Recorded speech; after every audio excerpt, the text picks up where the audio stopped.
Oh yeah, welcome to How Can She Snap! This is a Marvel Snap podcast dedicated to the filthy casual. I'm the kid, one half of the Super Snap Bros, here with my brother from the same mother, Mr. No big deal, baby. No Big Deal Babies here.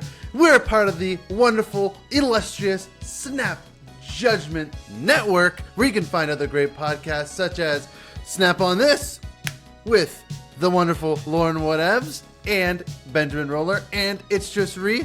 We also have another wonderful podcast on that network, which is Snap Decisions Podcast with your host with the most, Joe, who's actually doing live podcasts. Haven't been able to check one of those out because I've been working like an asshole recently, but like he's doing live ones. So go in and if you want to get in with the experience with Joe live, pretty fun from what I can tell.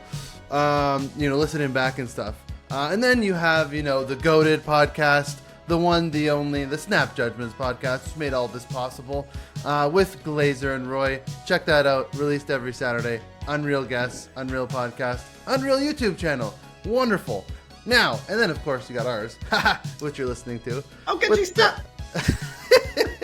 Let's get into the cards this week, or what we're going to be talking about in this episode. Not much going on in the Snap world news-wise, but two new cards taking the meta by storm.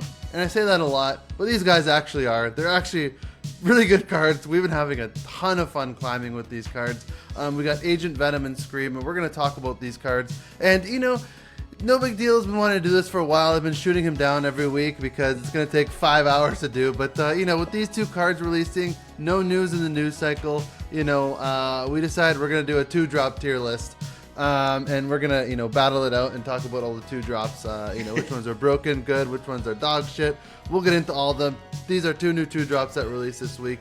That's the episode this week. And then obviously, we got to talk about the spice. No big deal. Already hit infinite. He's got some crazy spice that he's going to, give to the people here. And, I'm just trying to get by. Let's get it.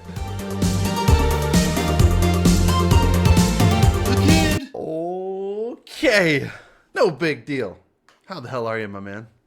I'm good, man. I'm good. Just had a nice pickleball tournament in the morning. Good way to start the Saturday morning. Snap's been awesome. I love both of these cards. Man, they did a great job. Again, shout out dev team. I know they fucked up on the Hella change. It's exactly how I thought it was. It's like worse than ever. Just absolutely brutal deck to play against right now. But yeah, man, I'm feeling great. I love these 2 cards, and there's just multiple decks you could play with them, so it's great. Yeah, it's funny. I was playing a deck with Iron Lad, and on turn 5, one of the locations was Daily Bugle, and then on turn 5, the Hella player stole my Iron Lad, and then I got their Hella, so I knew they had Hella, so he stole my Iron Lad, and then the Iron Lad hit Hellcow on turn 5. And I was like, fuck off, man. I just left. I'm like, this is fucking bullshit. He had Luke Cage on the board. I'm like, I'm not winning this shit. And I think he bladed something else. And I'm like, God damn it. This is bullshit. So, Hella is not the best to play against. But, there's a lot of decks that can go over the top of Hella. And sometimes you can just call them out. The Jubilee on 6 is tilting when it's Jubilee. Like, literally stay to Jubilee on 6 with like 4 cards in the deck or something. And it's just like... It's just Hella, and you're just like, yeah, that's bullshit. And then, I guess the blink is kind of egregious too, because there's a lot of 6 drops, and like there's death in that deck too. Yeah, like sometimes the blink is a little bit egregious. But yeah, so that's been my experience. Hella, I haven't seen, like, I see it once in a while on the ladder on my climb. I don't see it. It's not like every other deck, so it's not like been tilting me that much because I'm not running into it all day, every day. It's like, it's kind of like maybe 1 every 10 games I see a Hella player. Maybe people have different experience, but like it is bullshit to play against, but I've Eliath a few of them too with some decks, and that felt pretty good. I've hit it a lot on the way up. Me, it was like 1 in 4, 1 in 5 games. Wow. It's exact same deck every time. I won a couple 8-cubers, lost a couple 8-cubers. I probably ended up about even against the Hella decks, but of course they just sun run the whole, Luke Cage, 5 discards every single time with Hella. Every time when I play the deck, doesn't go like that. You know. It does happen, yeah. I will say one of the best things they did in this game was last month. I think it was last month. They gave us that emote with the bully where he goes like this. I think it's like symbiote Spider-Man where he Yeah, like, yeah, has that his one's hands up, awesome. he's black. Yeah. Because like if I like pick off their hella with like a Cosmo or like Goliath, Hmm. they usually like to spam the Miss Marvel, Yeah. and I just spam the bully one. Yeah. I love that They're emote. I use freaking that one a so lot too. good. I used to do Colossus Flex instead Yeah, of that one, but this yeah, one feels better. It feels more fun, more like, yeah. hey, I did it, yeah. Yeah, yeah. Well, he says like chest puffed out. I think it's basically like "fuck you, bitch." Yeah, I I love got that you. one. I know. I use that one all the And then time. like if they keep spamming the Miss Marvel, then I go from spamming between Colossus and the bully. Just flexing. It's so funny.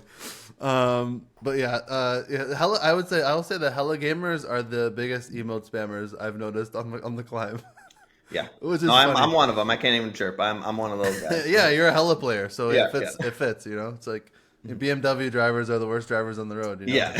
Exactly. It's like it's not a stereotype if it's always true. Yeah. But yeah, so let's talk about these new cards here. Agent Venom, the season pass card. Initially, you were a little bit kind of iffy on the card. We talked a little bit about it last week. I think I convinced you a little bit, maybe. What was in your I experience? had given it no thought at all, Yeah, yeah, yeah. and then you talked about it. I'm like, oh god, the kid, you're getting me fired up about this card. So you were getting me all fired up, and then I mean, this card's awesome. Yeah, this card I'd say like it's been a lot more versatile than I thought. Like I thought it was gonna be pretty versatile, but like the amount of decks that I'm seeing this card just slammed in, is crazy. It can go in so many decks. I've seen it in like Darkhawk decks, obviously the bounce decks, which are the best kind of decks right now. There's just like Tina Ravona stuff. There's just so much random stuff. We tried it in the Phoenix Force deck too because literally Phoenix Force is the only bad hit in that deck. We took out Eliath, put in Agent Venom, and it was pretty fun in that deck. I mean, Eliath is just better, but like getting a Deadpool that's a 4 right off the bat is like you get a 1/8 after one thing. Carnage, Venom, everything. It's really good. It's just been a lot of fun. Like you see Agent Venom on 2, you're like, oh man, like you're in for a good Yeah, you're in for a good time. that's like And Pixie on too. Yeah, it's scary. Yeah. yeah, yeah, and like I've had a lot of people like just leave after I play Agent Venom on 2. Like I play Agent Venom on 2, and then they're gone. They're like, fuck this, I'm not staying for this shit. And yeah, it's been a lot of fun, a lot of different decks. What do you think about this guy right now? I think first thing that is kind of like weirdly surprising because it's just strangely rare in the game is the 2/4 body specifically Yeah. feels quite good to play on the board. It's so funny. There's just like no 2/4s in the game for some reason. I mean, we'll go on the tier list later. We're gonna go through all of them. I don't know if there's another 2/4 like Colleen Wing. Colleen. Like yeah, there's a couple, but it's rare. Even Mysterio's not like really a 2/4. Takes up he's got the clones. It's a whole thing with him. But yeah, 2/4 body like on his own is just feels really nice. So it's already feels like good stats when you play it, and then yeah, I mean this card just absolutely pops off.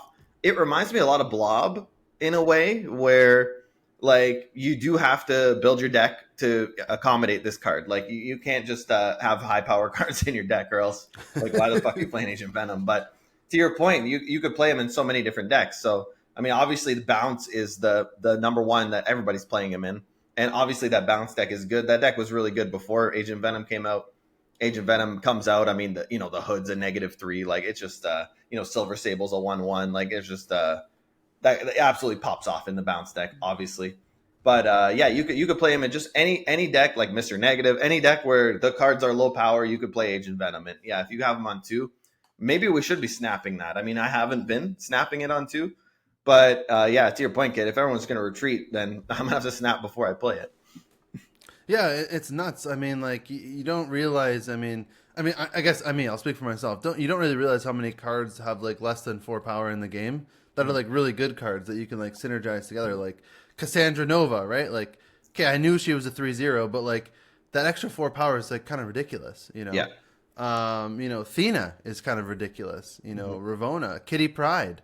Yeah, even like you could couple them with Ravona. Ravona's like a backup plan. Well, like your Ravona gets like a two, and like you draw your Ravona maybe on turn 3 or 4 or something, right? And like, but you've already played Agent Venom, so now you're playing a 2/4 Ravona, but you already have Iron Man and Mystique in your hand, so they're not fours, but then they get the power reduction from Ravona, so it's like it's this weird synergy where like, or maybe you have Sage and Iron Man in your hand, and you can still play the Ravona and Agent Venom, and it's just like they kind of synergize really well together because they kind of like are each other's backup plans and work well. Just yeah, so many cards that are just like getting a 4 power Iron Man is like devastating for your opponent, especially on turn 6 when they have no idea that it's coming. It's just like an extra 8 power plus doubling everything in the lane, which is kind of insane. Yeah, the thing that surprised me the most about this card is the versatility, and just how many decks this card can go in. It's in Surfer decks like Brood, that kind of shit. And yeah, the 2/4 body is insane. Feels so good to play. One thing I will say, tell me if you have this same experience as me. I felt like specifically the interaction between Agent Venom and Mysterio was a little underwhelming because I played a lot with Agent Venom and Mysterio, and it didn't. I didn't, and maybe it's just like my anecdotal experience, but like obviously it's really good when it hits. I didn't get it to hit as much as I thought I would, and I ended up playing if I was playing Mysterio just like the regular Mysterio. Yeah, I played about 20 games with Mysterio Agent Venom. I got 0 Agent Venoms on Mysterio. So, Oh and that was in about 20 games. So I don't know if that's bad luck, but I mean, I guess it kind of makes sense, right? You're starting off, you're drawing 4 cards, then you got to play the Agent Venom, then you have to draw the Mysterio. Like it is a bit of a parlay. The issue I found with it, because you talked about Ravona synergy, is I like playing this card with Ravona a lot, and Ravona doesn't hit Mysterio. So like if you're playing some Bast Agent Venom, something like that, I think it makes a lot more sense with Mysterio because either you Venom it or you Bast it, and the Bast on Mysterio is still a 2/9, right, which is great. yeah, So you're playing something like that, like some Hit Monkey, some Hit Monkey deck. Bast kind of makes sense with Mysterio. But if it's just Agent Venom, then it's like this card has to be in your hand turn 2. Then the other card has to be in your deck. Then you have to draw the other card, and it's like it just never happening for me with Mysterio. And then Mysterio never gets discounted by Ravona, so it's just like I'm just playing Mysterio with no other synergies other than Agent Venom in my deck. So I had to cut him. He was like the first card I cut from the deck, actually. He was extremely underwhelming to me, but I like the synergy with Ravona because it's like Agent Venom hits your deck and Ravona hits your hand. And also like you can't reliably draw 1 on 2 anyway. So just it's good to have either or. Even if you never see the other one for the rest of the game, just having one of the two, even by like turn 3, feels fucking great. yeah, it really does. Those have been the decks that I've had the most fun playing with this card. Were the Ravona ones that are Agent Venom and Ravona. Yeah, because then you get like you just like whenever you do broken things in this game, it's just fun. Let's just be honest. Like you either get like the Ravona synergy, the Ravona stuff, which is like great, and then you get the Agent Venom stuff, which is great. So it's like it's really good. But yeah, we'll be talking more about this decks. Definitely worth a pickup. Obviously the season pass is just like even if they didn't even give you a card, you should be getting the season pass every month. If you have the $10. But this card is definitely worth it. Definitely a good card. You think worth picking up? I haven't checked the stats, but it feels kind of broken to me. Like, I mean, we'll get to the tier list later, but like, this card feels kind of busted. Like, I would definitely pick it up, even if they nerf it to a 2/3. I think it's still awesome card. If you take a power off, I think it's a phenomenal card, even at a 2/3. Do you think they nerf it? I think eventually, yeah. I hope they don't. I hope they don't as well because I'm having so much fun. But I mean, we said the same thing about Arsham, and look what happened. Yeah, that's true. Yeah, I think just because there's so much variety with the decks that like you could do so much. You could be in so many decks that like maybe they won't nerf it because it's like you can make so many different decks. I don't know. I just hope they keep the 4. Set the power to 4. I hope they keep it. Don't change that to 3 because the 4 is unique. Like we've had a lot of 3. Like we have Valkyrie and Bast in the game already, So we Yeah. already have 3. So I don't want him to nerf that to 3. I like that it goes deck to 4. It's very unique and feels different and fresh and awesome. But I do think they could hit the body. Like he doesn't need to be 2-4. If you're trying to balance the game. Obviously, he's a new card. He probably won't get touched for like a month, I think. But I think after about a month, they'll probably touch him up a bit. Yeah, hopefully not after. Yeah, hopefully they wait at least 2 months. But yeah, what was I gonna say? Oh yeah, have you done any C4? Have you tried No, I that? haven't. I haven't. Okay. I've seen the list. Well, here's the thing with C4. I don't have Makari or Nocturne. And I think Hmm. those are probably like crucial pieces to C4. Similar to C5, where I don't have Hydration Robert. And Hydration Robert's probably like the best card in C5, honestly. Yeah. So like, he doesn't actively lose you the game like Martyr.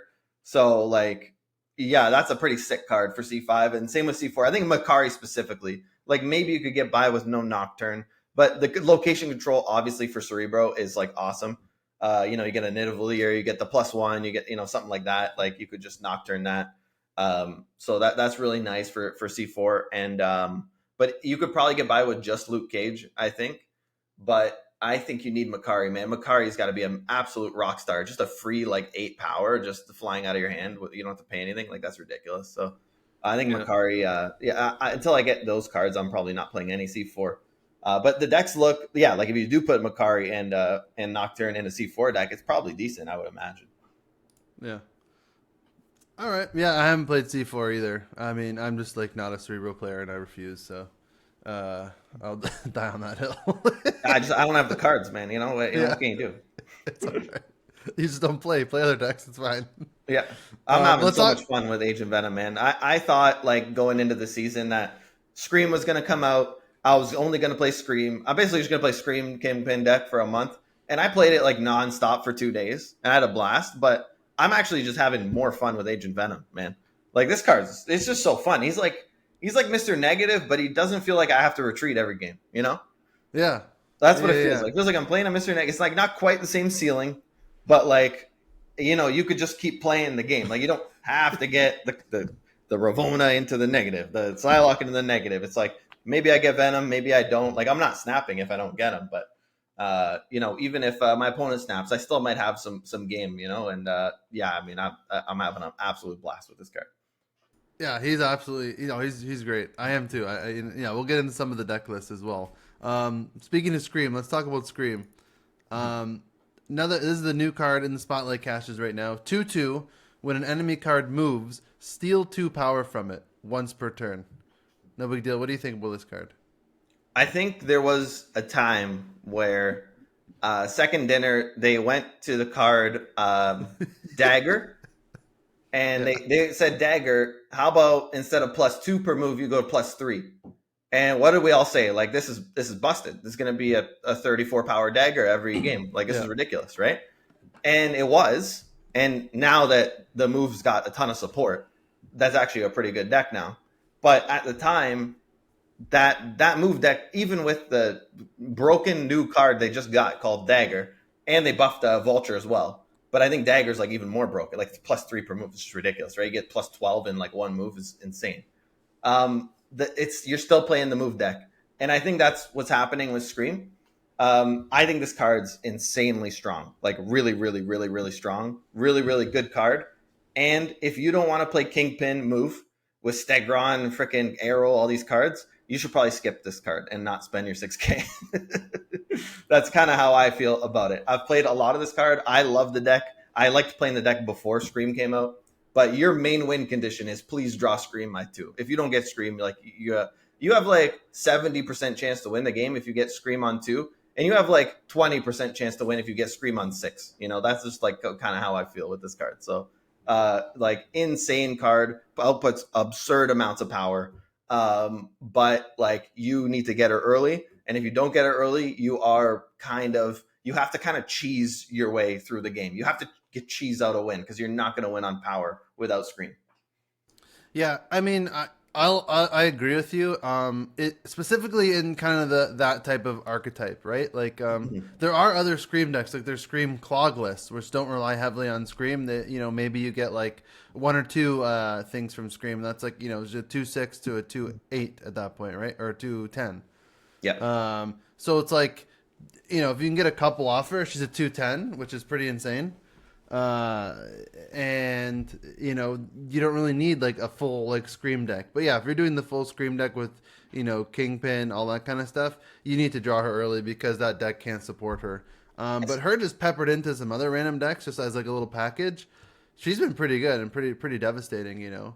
I saw someone in Filthy Casual chat was playing her in Surfer, and it kind of makes a lot of sense too. Like to your point, it's like peppered into another archetype because you could just put like they had Polaris, Spider-Man, Juggernaut, and Surfer kind of needs to impact 2 costs. Like they need 1 or 2, and a bunch of them have been taken away over the years. So it's like it had just Forge and Scream, and then all 3s, and then like Gwenpool, absorbing or something like that. So that looks like a really really strong list, like Surfer list with Scream. Give you some disruption too. You can move your opponent's shit around while outputting consistent power, like way more consistent power than the Kingpin deck. But so something like that seems pretty good too. I think the card is absurdly strong. Like she's really really strong. If you move like 3 cards, like you're probably winning the game with her out. Yeah. Really, really good, really good, really good card. Who's in the spotlights with her? Do you know? I actually one tapped her. I got really lucky. I think last. So time did I. Yeah, I got lucky too. Yeah. Last time I rolled spotlights, it was like not a good time for me. Man Thing and Mobius. Oh yeah, Man Thing and Mobius. And I think they're both Series 4 cards, so kind of a greasy cash here. Second Dinner's doing a little grease ball fucking cash here. Like basically, like you really should not be rolling this at all. Yeah, you should be buying her with tokens if you. I didn't have 6K, so I couldn't do it. Yeah, I just rolled the tokens actually. Mm-hmm. Or I rolled the spotlight caches. Yeah, I didn't even realize that. I should have just bought it with tokens. I got so lucky. Well, we're playing for variants anyway. I mean, we're just playing for the other ones are just variants. 6K variant, 3K variant. I mean, what's the difference if you have the card, right? Yeah, exactly. But yeah, so Scream really good, really fun. A lot of the decks that play her are actually really really fun decks too. And I will say, I think I said that like. I think last week I was saying like, hey, I wasn't too worried about her with like the multiple man Phoenix Force stuff. Oh man, she dummies multiple man Phoenix Force because the power gets taken before multiple man Phoenix Force moves. So like if it's like an 8 power thing, it becomes a 6 power, then it becomes 2 6 powers, then it becomes 2 4 powers. So it's not afterwards; it's before the multiple man moves, and the copy becomes the weaker one. Which I didn't know was going to work like that, which is a bunch of bullshit, but that's okay. We still win those. But yeah, so and even like with cards like Cannonball is just like makes this card a 2/6, right? Like you cannonball someone else's thing, this card's a 2/6. It's crazy. Anything like Cannonball is a good card. You put this in a deck with Clog. You can have like that Juggernaut and then Cannonball or any other card that moves. Spider-Man can help Clog. This card becomes like a 2/6 to a 2/10. So you don't really need to build your whole deck around this card. You just need a couple like key cards, and some are in the meta now. Like I said, like just Cannonball, right? Like you could pepper in a Polaris here and there. It's a 3/5. This card makes Polaris so much better. We haven't seen too much Polaris. So it is a great card. I agree with you. It's really good. They did a really good job on both these cards this week. Like it's crazy because like I keep going between like I want to play Scream decks, I want to play Agent Venom decks. Like I don't know which ones I want to play. Like I've seen some with both. I think those are more cope, but actually some are pretty good. Who knows, man? I mean, this Agent Venom card is like, there's a lot of possibilities. I don't say endless, but like, yeah, they're not cope. They're not cope. I just haven't played them. I'm just. Yeah, I haven't played them either. Yeah, I've seen like some like pure move decks with Scream and Agent Venom. Like Madam Web is a 2/1, becomes a 2/4, right? Like, pretty crazy. Yeah, Torch goes to a 4. Like one move, it's already an 8. Like that's pretty good, right? Yeah, Aranya is a 1/4. Dagger's a 1/4 or 2/4. Yeah. Like, Dagger go to a 4. Yeah, it's a 0. Yeah, that's true. Yeah, it's nuts. Vulture is 3/4 instead of 3/3. Like, they all work with these cards. So I didn't think of that. That's true. All the moves. And then all Scream the is just broken. Yeah, you can get Scream at start off as a 2/4 as well, like with Agent Venom. To your move point, and you were saying with the Phoenix Force, I definitely hour 1 I was playing Scream. I was spamming Scream of the new season, and I like a lot of people were still playing the old move deck, and It's so funny watching the torch go to 0. It's so funny. Like like the first game I played, Human Torch went to 0. I was dying. The guy just instantly, he didn't know if it was going to double, and then it just went to 0, and it stayed at 0, and he just left. I was like, this is great. Yeah, because the scream takes before the move thing happens. It's just 0. It's a bricks the Human Torch. It's hilarious. Yeah, it's funny. I kind of feel bad though, because like as if there's not enough things in the game that already brick Human Torch. You know, it's already such a fragile card. Yeah, or the move archetype in general. Yeah. But yeah, so man, like I would say, like this card, yeah, if you like that kind of archetype, disruption move, definitely a must get.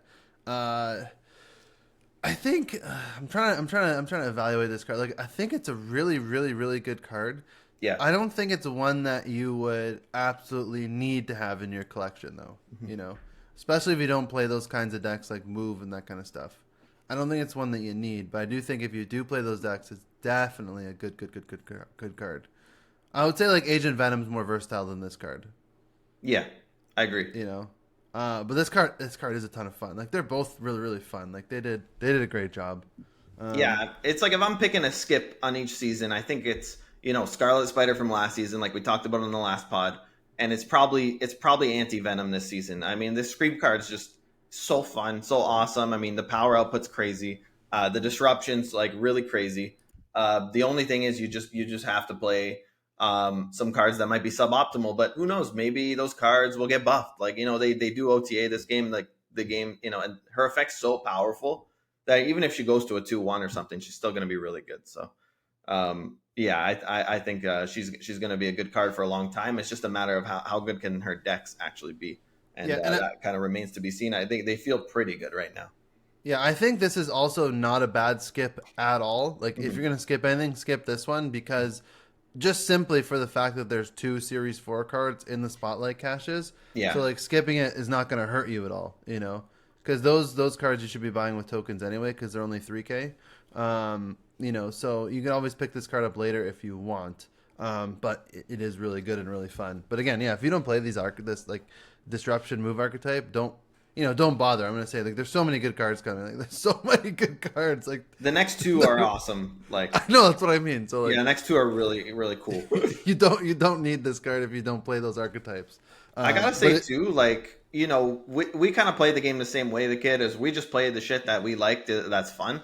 Yeah. Both these cards are so fun. I gotta say, they're so fun. Like, they just did a great job making fun ass cards. Yeah, they are. Even last month too, they did a really good job. Those cards were fucking fun as hell. Yeah, let's talk about some of the decks before we get in this tier list and take 5 hours of our day. All right, this is the first one that I want to talk about. I've played a decent amount of Bounce so far. I've been working like an animal. I haven't really played too much. Still in that grind. I made it to the 90s. No big deal's already made Infinite, like a Chad out there. But we got quick Infinite this season. Yeah, I saw KX4N playing this. He started grinding up to Infinite. He got to Infinite in 39 games. He said it was the quickest he ever did and was the most ridiculous, fastest climb he's ever done. Yeah. He did play a lot of bots, and he was pretty pissed about it on stream. He was like, "Man, these fucking bots." He's like, "I just want to play people." Yeah. But he was just like, just stealing 8 cubes from them. But it also was fun to see him like trying to get the 8 cubes from the bots, and he would put himself into like horrible situations where I'm like, oh, he's gonna lose 8 cubes. Like the bot, I think he did once, but like he won most of them, and like he would like play nothing by turn 5 and then just like pop off with his bounce and just win. But like really close wins because he really like fucked himself over on purpose to try and get the bots. But gotta get the bots. Anyways, Bounce has been an insane list. If you know how to play Bounce a little bit, not like me, even if you don't know how to play Bounce, this deck will do really good for you.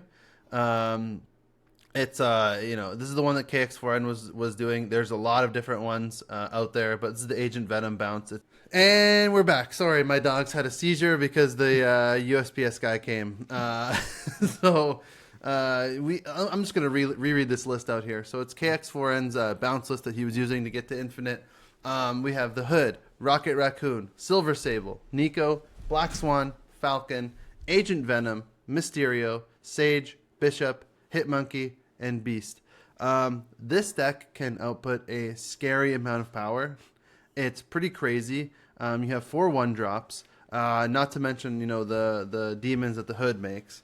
They can output so much power. If you nail like your Rocket Raccoon, just once he gets 4 power, right? And then like he just becomes like an insane amount of power. Silver Sable, if you can get her off twice, she's an insane amount of power. Nico, you can get more than one effect. And then if you get Black Swan out early, it's like Christmas, because you got to get her out on turn 4, like before turn 4. So that way on turn 5 you activate her, and then everything's 0. Your demons, your hood, everything, all your 1-drops are 0. And then you have a huge Hitmonkey. You play all those, then you could play like Hitmonkey, Sage, and then if your Bishop's already on the board, it goes crazy. You could play Mysterio as well if you don't have the Sage and Hitmonkey. Both. If you have just like Mysterio, Hitmonkey, you could play those 2 on turn 6 with all the 1-drops that are 0. It's just a great bounce list, and it's a lot of fun. And you can just output a ton of power. I beat a lot of Hella lists with this deck, because you just output the power in 2 lanes. Sage 1 lane, Hitmonkey the other lane. There's not much they can do. Your Rocket Raccoon becomes like a 110. Silver Sable's like, a 1-5. If they have Luke Cage, it ends up just being a 1-5. But like, yeah, and if you like, Nico can be, if you double her up, add power, it's crazy. Like, it's deck's fun. It's great. And it's like a scary amount of power output that like you don't know. Like, I don't even know how much power I'm going to output a lot of the time. I'm like, Yeah. can I win? Like, Not counting like, that shit. Yeah, then I have like 30 power in 2 lanes. I'm like, oh shit, all right, that's pretty sick. When you play Hitmonkey, he's winning the lane. Like whatever the number is, he's gonna win. Yeah, and with this deck too, it's very easy to throw priority, too, because you just bounce everything back and like you have nothing on the board, and then everything's 0. Then you just like you kind of explode the last turn. So like Eliath can ruin this deck's time, because you're throwing priority a lot of the time. And I've seen a lot of decks start to come up now, like Sarah lists and stuff with Invisible Woman. You got the old Invisible Woman Killmonger, can ruin this deck as well. But, not all the time. And those decks are not as popular. This deck, I think, is probably one of the best decks in the game right now. And yeah, and this is what I was saying. I played a lot of this deck, and the Mysterio Agent Venom was underwhelming to me. But Mysterio works well with Hitmonkey and Bishop, so like that's why I kept them in. But yeah, I don't know. Did you play any bounce? Yeah, so I'm happy you brought this deck up first. I haven't played this deck at all, but I've played against it probably 15 times. Like this is the number 1 deck I've been playing against by far. Yeah. You were saying at the beginning, like, oh, you could play bounce in a lot of ways. I'm not seeing that at all. I actually disagree with that. Everybody's playing this exact list card for card. So I'll say like there's werewolf lists out there too. I haven't seen one. I haven't seen one. Really? I've seen only this list every time. That's because we're in scrub tier, and those are for the good players. Yeah. Who knows? Yeah. So I don't know. Anyway, everyone's running this. I don't blame them. It's a really strong list. I think this list is very important to bring up because if you're playing a deck that is bad against this, then you're probably going to have a bad time. Like your deck needs to be able to handle this exact bounce list, and if you're gonna like kind of lose to this consistently, you should probably play a different deck. So and also if your deck is like, we're getting to the point now where if your deck is kind of, you brought up the Invisible Woman stuff, like if you lose to, like, you say you want to play Zoo, well, Zoo loses to Killmonger, and then like people are just playing Killmonger to counter bounce. So if you're playing a deck that kind of like gets owned by like Shadow King, Killmonger, you might have a bad time with that as well, because all these decks are either playing bounce or they're trying to counter bounce, or they're trying to play something like Hella that can go, over the top of a bounce, right? So you're kind of like, you do have to be able to, if you're not playing this deck, you have to be able to beat it. Like I said, I think the Scream deck matches up pretty good against this deck. We'll get into the Scream deck later. But this deck's an absolute powerhouse. This is like the deck everybody's playing. We had like Arshem, Doc Ock Leech. Like this is that now. Like everybody's playing this, and for good reason. Yeah, and it's fun. It's just fun to have all your cards be 0 on the last turn and just output a ridiculous amount of power that if you threw priority, they can do nothing about, except for Arshem. This You deck know, makes me or really nervous for. Alioth. Oh yeah, I was this deck makes me really nervous for Toxin, who's coming out in a couple weeks Yeah. or next Oh week. I my don't know, god. but like this is already like the best deck in the game, and there's another bounce card coming out in a couple weeks. Yeah, and I'll just say too, like there's a lot of subs you can make as well. Like if you don't have Silver Sable, like you can do like Iceman, Spider Ham. I've seen Spider Ham gamers out there. Yeah, the Bishop can be Werewolf. I've seen Werewolf decks out there. You know, I mean, not that you're gonna, everyone has Bishop, right? But like, I'm not saying like, but like I've seen Werewolf decks. You know, there's Iceman's really good disruption, especially if you bounce Iceman, like instead of Rocket, if you don't want the power, or like instead of Silver Sable. Yeah, like and Spider Ham's pretty good for disruption as well. Especially with the Hella decks. Sometimes you nail the Hella and it's nice. But yeah, this deck I would say number one deck right now. Would you say above Hella probably even? I would personally, yeah. If you know how to play it, it is a deck that you have to plan out your turns.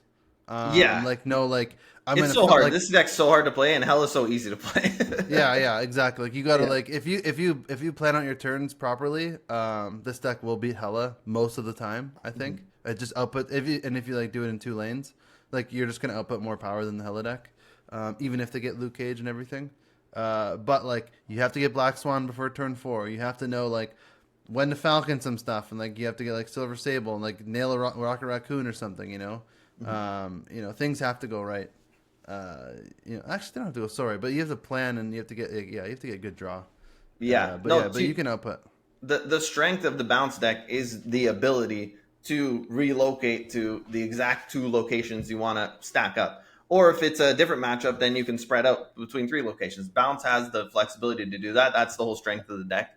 And that's exactly the kind of thing Hella struggles against, because Hella has no control over where their cards end up by the end. We used to, back in the day, we're playing like Doctor Doom, Captain Marvel, stuff like that. But, I mean, these cards have just been kind of rotated out for the optimal cards that we're playing now, which are all just big, chunky boys. So, which you kind of need. I mean, we're playing, this is like -3, right? So, imagine a -3 on a Captain Marvel. It should be hilariously useless, right? So Yeah, exactly. yeah. I think it matches up really good against Hella. You could definitely still lose to Hella. Like, don't get it twisted. Hella discards 5 cards. Like, you could lose that game. So, but yeah, I think it's a favorable matchup in Hella. Probably like 60-40, something like that. Yeah, I would say one thing that like surprisingly owned me one of the games is an Arsham gamer.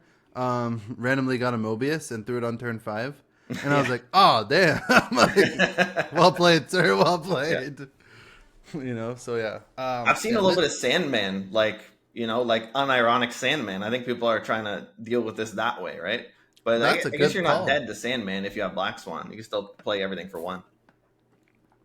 Yeah, you can. You just can't do like Stage Hit Monkey and all your 1-drops. Right. So yeah, you're probably not dead because Sandman is both players, right? Now?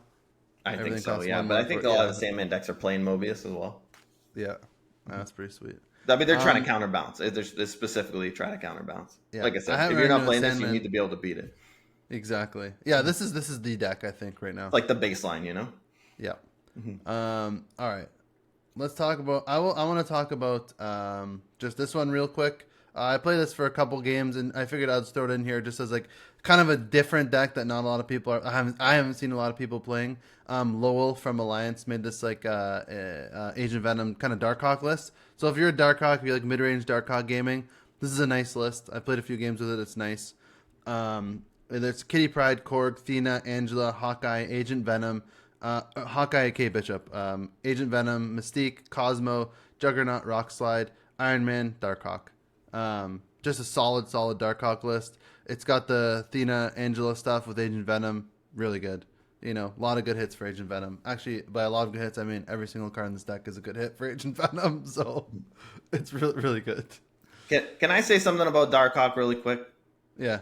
Like, I gotta defend my girl Hella a little bit. I'm hearing a lot of people say how brainless Hella is, and she's a little bit brainless. Obviously, the only skill expression with a Hella deck is, snapping and retreating pretty much. Like, the way to play the deck is very straightforward and easy. And I'm not one to, I don't call anybody brainless. I don't call any deck brainless. I like playing Hella. I also like playing some complicated move stuff too. I play all the decks. Whatever's fun, I play it. I don't discriminate. But a lot of people say, "Oh, this deck's brainless." I don't hear anybody say that about Darkhawk. Darkhawk, look, I like to even play the occasional Darkhawk deck. I think Darkhawk's pretty fun sometimes. This is one of the most brainless decks in Marvel Snap. It always has been. And, I just want to throw that out there. Like, everyone who says, oh, hella, like, you're sitting on the toilet, you're not paying attention, whatever. Okay, I play a Korg, then I play my Rock Slide, then I play Darkhawk. Whoa! It's like, fuck off, man. Like, this deck is boring as shit for the most part. And, so I had to throw that out there. So, like, if everyone's coming at hella for being brainless, like, I just want to throw Darkhawk in there as another brainless deck. Shuri Red Skull is obviously the classic, but we all kind of went through it with that. So, yeah. So the Darkhawk package, I would say, yes, Korg Rockslide Darkhawk is brainless, but the Darkhawk decks aren't, because they're all mid range, and you have to be able to pick your power properly. The Hella you don't have to. You just play Blade, Hellcow, and Hella, and you're done. You either get your sequence of cards in Darkhawk or you don't. I mean, you either get the Korg Rockslide Hawk or you're out of there. It's fucking. You gotta win. You gotta win two lanes though. Yeah. all right. I don't think it's that. Just every time I queue up into a Darkhawk, I'm just like, fuck, man. Here we go again. Yeah, but you still have to know like when they're going to play their Darkhawk, where they're going to play it, how are they going to in a different lane, where are you going to put the tech, I would say like Gnome was playing a lot of bounce Darkhawk. That deck has a lot more big brain plays. Like you have to plan your shit out and bounce which cards to bounce. Like you start throwing like Beast and shit in here, then I agree, get a little bit of skill expression, but I mean, if we're going to call Hella brainless, I mean, I think Darkhawk's right up there personally. All right. I don't think it's even close to as brainless as Hella, but I will say, sure, the Darkhawk package is brainless because you're playing Korg Rockslide Darkhawk. Maybe that's a copium from me, from a Hella enjoyer. Maybe I've just had it. This is enough. I've had it with these haters. Man. Everyone's hating on my girl, and I'm getting a little bit fed up here. We have the White Knight over here. No big deal. I'm gonna White Knight Hella a little bit. Yeah. Exactly. I love it. All right. I wanted to include this list as well before we get into the no big deal spice. Ica put out one. I think he got infinite pretty quickly. It's just like a Sarah control list. If you're fed up with bounce and all this stuff, and you want tech to ruin everyone's life, this has everything. And it's very good. I played a few games with it, and it's just it's a Sarah lists were never my cup of tea, but I know that they're very good. So I did play a little bit with this. It's Shadow King, Invisible Woman, U.S. Agent, Agent Venom, Mysterio, Bishop, Rogue, Hitmonkey, Killmonger, Red Guardian, Shang-Chi, Sarah. Are there any tech cards in the game that I missed? Cosmo. I guess you can take out anyone for Cosmo. Mysterio. And then you have your deck. Maybe Bishop. Yeah, Bishop. And then you have all tech. Yeah. But I mean, you can remove like Red Guardian for Cosmo, Rogue for Cosmo if you want. That's basically like you play Invisible Woman, you play Killmonger behind the Invisible Woman, and then you just like do random tech stuff. You Sarah on 5, and you're off to the races. Shadow King's insane. Everything's insane. This just kills all the decks, but you have to draw the stuff. So let me say on this deck. So on the topic of Hella. I think Red Guardian on the Hellcow is like game winning. So if you are a Hella gamer, and you think you suspect you're playing against this deck, I would maybe stack up your Hellcow lane a little bit, because that just straight up wins the game. If they can Red Guardian your Hellcow, like what are you going to discard like 2 cards? And this deck will actually somehow outpower you. Also, Shang-Chi hiding behind Invisible Woman, really good against Hella as well. Because they can't control. They're going to have an Infinite pop up in that lane, and that Giganto, that Infinite, it's going down. So also U.S. Agent, if they don't get their Luke Cage, but you have Rogue to rogue their Luke Cage as well. So you actually have a bunch of anti-Hella tech too. And Ike's a really smart guy. He knows that. I'm not breaking any ground here. He obviously did this when he built the deck, but he had a lot of anti-bounce in here because Shadow King behind Invisible Woman. Shadow King, Killmonger really are your big anti-bounce cards, and there's a bunch of anti-Hella in here too. So those are probably the 2 matchups you're looking to completely exploit with a deck like this. And Agent Venom makes every card in here better, except for Sarah, which stays the same. Same, yeah. And then playing a 2/4 is never a bad thing. Mhm. Like it's just good. Yeah. So especially when you're waiting for tech, like you just play like Agent Venom, you're playing Bishop, like you can just throw a random Mysterio if you really want as well. Like it's just it's a nice Sarah tech deck, man. So Yeah. I figured I'd want to include this. If people are getting really fed up with Hella and Bounds and stuff, this is a good counter to that. This is a good Yeah. counter to almost everything. Well, this is kind of what I'm talking about. Like, if you have the bounce deck, and then you have decks. Like, if you're playing a deck that's like Zoo or something, like I don't think you can play Zoo right now because like decks like this will own you, but then bounce will just outpower you. Like you just lose to both, you know. So, Yeah, that's true. yeah, that's what makes it kind of hard because the bounce is so strong right now. So, yeah, the Agent Venom's really interesting because we were watching Big Baby in SnapCon. We were there, and I think he just hit rank 1 or something recently. And remember, Big Baby was playing a deck like this at SnapCon, but he would almost always like pass to turn 3 or 4. Like a lot of time, he just didn't play a card up to turn 3 or 4 because that's just like the correct thing to do with the tech deck, right? You got to be so patient, and you're teching against their stuff. So being able to just throw down the Venom on 2 sounds pretty sweet. Yeah, exactly. You don't know where you're going to play your U.S. agent yet. You don't know where you're going to put your Invisible Woman. Shadow King's a turn 6 play, you know. So yeah, being like really, Agent Venom's the only turn 2 play if you really look at it. Yeah, exactly. Or Invisible Woman too. Yeah, or IOW, but yeah. Then maybe Yeah. you give them time to juke if you do that. Yeah, so this is a good deck if you're struggling. If Bounce is getting you down, Zoo's getting you down, all these cards with all these 1-drops getting you down, Hella even. This is a good deck. I think Red Guardian is the only counter to Health Count in the entire game right now. Yeah, really. Yeah, it's a good How else card are you right gonna now. stop activate? I mean, it's a really good card, like on anything. Like it goes on Thenas and Yeah. stuff like that. Like Ravona, anything. It's a good tech card right now. It's not really being played too much. Yeah, Red Guardian's a stud. All right, let's get into some of your spice here. Let's start with your full Scream deck. So why don't you go through this with the people out there? Yeah, so look, I mean, I was playing this deck before Scream came out. Definitely did a lot of testing, and had to get the list down to this how it is now. We had Magneto in here. We had Craven. Obviously we started with Silk and Craven. I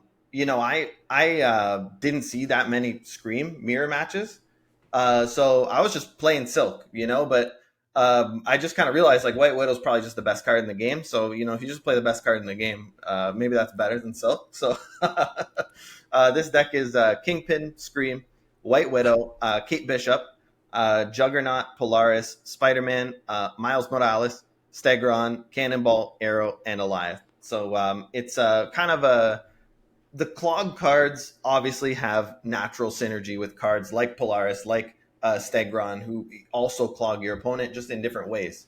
So some cards rely on your opponent to play cards. So if they don't play any cards, then what is Stegron doing? Like what's Polaris doing, right? Like you're just playing a naked Juggernaut and hoping for the bet. Hope they play a card there, So you could play cards like White Widow, like Kate Bishop. Obviously, you're hoping for the Acid Arrow. I mean, that's just even better card than White Widow. Just Acid Arrow. But 1/-2 Green Goblin is insane.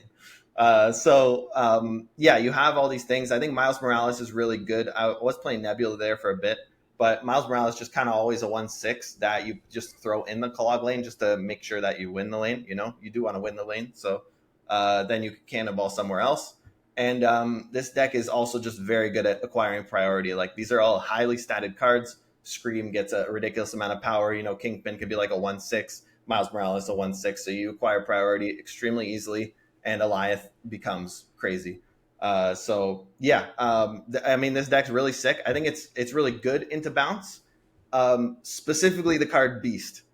You make a card Beast very sad with this deck. If they have Black Swan Falcon, then you gotta maybe retreat. So just like respect Black Swan Falcon specifically, especially. So by turn 5, you should know if you win or lose. But like you can cock Beast, and I've cocked a lot of Beasts, and I did it in Snap Judge League too, and it was really funny. Because bounce deck is already very restrictive on space, and you already have some natural clog. So the deck plays like pretty good into the bounce deck. They need all the spaces on the board. You're throwing a Widow's Kiss over there. You're moving their shit where they don't want it. And it's very obvious usually when they're setting up a beast, right? It's just, you know, use a Nico and a Sable in the same lane. Like, okay, that's where they want to play beast. You yoink one of them over. You know, you yoink their hood over. It's like, oh, they want to bounce the hood back. No, you have a -3 on your board. Fuck you, you know? And I want you to eat that -3. And they're already restricted on space. So it just keeping a -3 on there, if they don't Falcon, they don't Swan. Or just, you know, because Falcon, you know, back in the day, it was not that strong of a card, right? He was even getting cut from a lot of bounce lists. So if it's not coupled with Black Swan, you still have a pretty good chance of winning the game. But if it's Black Swan Falcon specifically, like that's the nut, and you should be looking to get out. But other than that, I think you're really good matchup in a bounce. And yeah, man, this deck's really fun. Obviously, Juggernaut and Cannonball could just win lanes by themselves, and all the other cards focus on clogging one lane and putting a bunch of power on the board. Yeah, and then Eliath, if you clog a lane, Eliath's a 50-50 against Hela, because you will have priority, right? So. Yes. Yeah, you do have. Yeah, that's really your only Hela answer. Yeah, is Eliath. Yeah, and sometimes locations can help you out with that as well, right? Yeah. So yeah. Clog's pretty good versus Hela too, you know, because you could kind of win. You could kind of barely win a lane, and then if you could stack enough, like so you could throw Prio, play Cannonball, like that's another way you could beat a Hela deck as well. It's just if an Infinite and a Giganto and a Magneto appear there, then the Cannonball's not going to do anything. So yeah. You got to be careful for that. But yeah, Cannonball or Eliath can beat Hela if there's one clog lane, depending on what the prio looks like. And yeah, you should be either throwing or playing for priority. Yeah, I played a lot of this list in the early, like when the season first started too, like the no big deal spice. It was great. I was having a ton of fun with this list. Yeah, it was better. Like the White Widow is just better. Like you're like, I don't know about Craven and Silk. I'm like, what about just White Widow? It's just a broken fucking card. Just that was your idea. Like, just put Widow in there. Like it's just a good card. Like it's just consistent, right? You can have like good consistent stuff and help with clogging. Something to play on too. Like, you know, Craven is good, but just like I don't know, White Widow is just great card. This is a fun list. Yeah, the bounce matchups, you can win definitely, right? But like you have to get the cards, you have to get your right cards because it can just output a ton of power. But yeah, definitely you can get rid of the beast, like you're saying. It's fun. It's a good time. Yeah, I feel like it's good. I feel like this deck's actually good into bounce specifically. You know, Hela's a little trickier, but yeah, and especially another thing like Scream on 2 is like you need Scream on 2, like. It's maybe okay on 3 or 4, but if you don't get Scream by like turn 5, you should be like if you draw it on 5, like and again look to retreat because like you could stay in for 2, but if they snap, you don't have Scream, like you should probably get out. Yeah, this is one of the decks like you were talking about. Like you need Scream by like early will increase your win percentage drastically. Yes, you know. All right, yeah, it was a really fun list. I'll say one quick Scream list here, and then we'll talk about your list. Scream Clog. Just the Hood, Titania, Scream, White Widow, Kate Bishop, Green Goblin, Debris, Polaris, Viper, Miles Morales, Cannonball, Arrow. Kind of similar to your list, just with a little Clog package in here as well. Yeah, fun.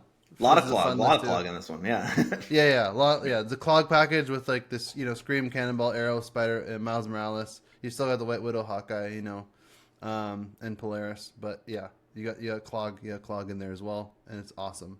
Yeah, nice thing with decks like these too is Debris specifically like gives you something to move. You know, like sometimes people just don't play cards or they don't play them where you want them to. And Debris just says, all right, fine. How about I give you some rocks and then I'll move them around myself, you know? So it's pretty nice. Yeah, exactly. And if you have Scream out there already, then like their rocks are minusing power and your Scream's gaining power. So it's like it cucks them extra hard. Yeah, -2 rock is hilarious, yeah. And also Titania now with the new Viper change, right? You can either do the Green Goblin Titania to clog people, or you can do Viper Titania to clog people as well. Mm-hmm. You know? Or like Titania then play Viper, just to ship one over and then, you know, clog with the Titania. Yeah, just exactly order you said. But if you say you have a rock in the lane, right? So you Debris on 3, and then you do like you said, Titania Viper, right? And then you send a rock and Titania both on the same turn. Yeah, it's great. This is like good against a lot of the decks, you know, that are out there now. You know, except for the Killmonger ones. But it is, you know, like Hela's good because you're clogging them, and then it bounces good because you're screwing them over. Yeah, this deck's awesome against Hela, like specifically. Yeah, it's very good. They can't do anything against Claw. All right, let's talk about. Oh, let me say one more deck. I'm sorry, we're going so long on these decks There's here, so but many spicy decks though. I mean, the spice is crazy because these cards are awesome. So like we got to do it. this one's really good. Black Dama posted this a couple days ago. He always has unreal decks. He's an awesome deck builder. Mhm. Real good guy too. This list is. I only played a couple games this morning with this list. I want to play more because I was having a good time. It's and there's so many decks to play. Like it's just crazy. This one's Ant Man, Bast, Ravona, Agent Venom, Cassandra Nova, Mystique, Sage, Brood, Surfer, Shang-Chi, Iron Lad, Iron Man. Um, if you don't get Agent Venom, you have Bast. Bast hits anything on this list except for Iron Lad. It's awesome. Agent Venom hits everything except for Iron Lad. It's awesome.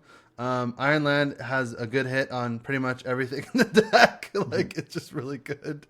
And then you get to do the Agent Venom Ravona shenanigans as well. And then you finish off with a Surfer package. And sometimes Surfer at the end of the game, if you don't play Brood, like you just have a surprise Surfer. You have Mystique, Cassandra, Sage in there, and you do get some surprise wins. You could also honestly just Brood Surfer on the last turn as well, and get some surprise wins too. I'm sure. Uh, but yeah, it's this list is pretty fun. I want to play a little bit more of it because it seems like fun. I don't play Surfer nearly enough, but I just wanted to throw this out there for the people. Yeah, a deck like So this yeah. shows the potential of a card like Agent Venom. Like Black Dama's looking at this Agent Venom card, like how can we push this thing to the absolute max, right? And yeah, pretty sick. Like so many crazy hits. Like Brood's an insane hit. But even Ant Man and Bast are just he's just like, hey, these are one power cards, right? So yeah, pretty sweet. Yeah, and you have like three backup plans. Like you have Mhm. like Bast, which hits things in your hand if you don't draw Agent Venom or Ravona. Ravona, which like if you didn't draw Bast or Agent Venom is good for all the cards. And Agent Mhm. Venom's good for it's just a good. It's nice to have these three things. And sometimes when you have too many of these like conditional, like oh I need this or this, the decks don't function properly. Like you have three, and it's still pretty damn good. Like Mhm. yeah. So it's great. All right, let's talk about your little Venom list here. You tell people this is the spice. This is what you hit Infinite with. This is what you were grinding in the '90s, clapping cheeks. Oh yeah, Uh, you know, still playing it. yeah, Still playing even in Infinite. It's great. yeah. Yeah. Oh, go for it. Go. And I played a lot of this deck too. It's Yeah. a lot of fun. It got me into the '90s, so go Oh, for it. beauty. All right, yeah, no, this little Venom, it's gone through, yeah, also gone through a ton of iterations, tried a ton of different cards. This is kind of inspired by like Safety Blade. He's the king of the Havoc copium. He was playing Havoc. Nobody was. So, and but, I mean, back in those days, I even tried Professor X, but like Prof X Cannonball was kind of your main win condition back then. But anyway, the idea is just abuse Ravona as much as possible, and and that's what we're doing here. So the deck is Kitty Pride, Havoc, Thena, Ravona Renslayer, White Widow, U.S. Agent, Agent Venom, both agents, Cassandra Nova, Mystique, Sage, Cosmo, and Iron Man. So yeah, like we tried a bunch of different cards in here, looking for cards that work with both Ravona and Agent Venom. So if you get one of them, you're kind of like just really popping off all the time. This deck outputs like a crazy amount of power. I used to play it without Mystique. I was playing like Angela and something else in the three slot. I forget. But Angela. What I realized is, oh, sorry, what was it, kid? Are you Sorry, I muted? was muted. I was muted. You were playing Ironheart. Yeah, Ironheart, Angela. Ironheart's interesting, like especially get some Camartage and there's some cool locations for Ironheart. Hard to reach stuff. You kind of you can reach over with Ironheart, but obviously she's And great it's as a a 3/4. 310 with Agent Venom, right?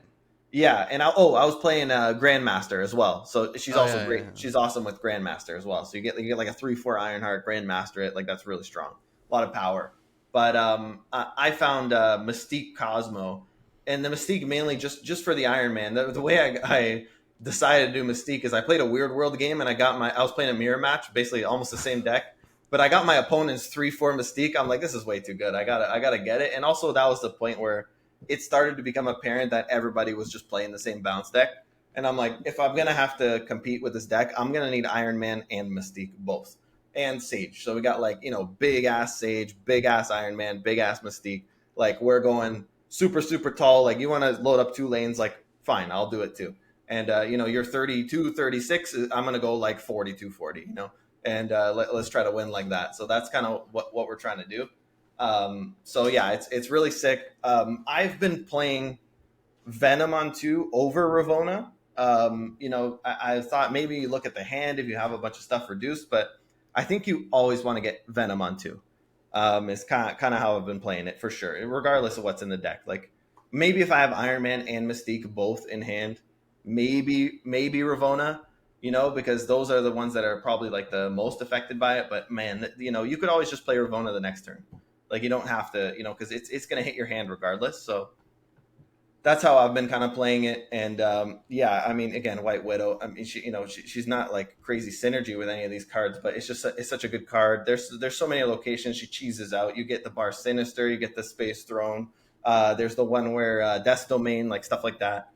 Luke's Bar, like she just auto wins a bunch of locations. She fucks with your opponent. They're trying to set up a lane with the bounce or something. Just throw a Widow's Kiss in there, like kind of mess them up. And yeah, it's just a good card to play on too. So yeah, I love a deck like this. We're just outputting crazy power, and Cosmo is so good in the meta right now.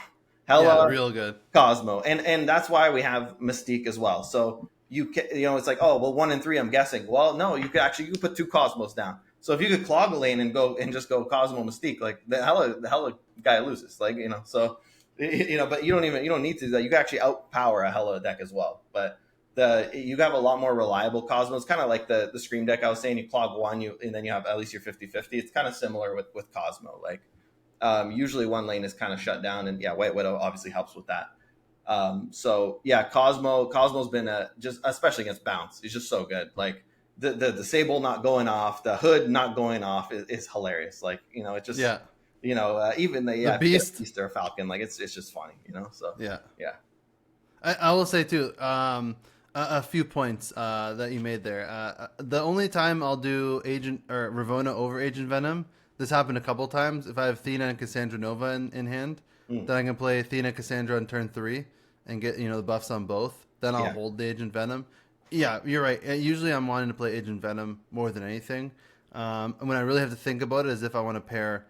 If I get like a 1-0 Thena and I want to pair like Thena with it, like do I do like a Thena White Widow or something like that instead of Agent Venom? Depending on what's in my hand, I might go Ravona, but it's almost always Agent Venom on 2 because you want the 4 power, and you could always play the Ravona later, like you said.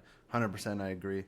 Another thing with Cosmo, yep, Mystique, great with Cosmo. I've done some shenanigans with that, and it's worked out wonderfully. Also, U.S. Agent is an ongoing. Yeah. I won one game specifically because I Mystiqued the U.S. Agent, and it was awesome. I think my last turn was U.S. Agent, Mystique, and then Kitty Pryde. It was sick. It was like really really sick.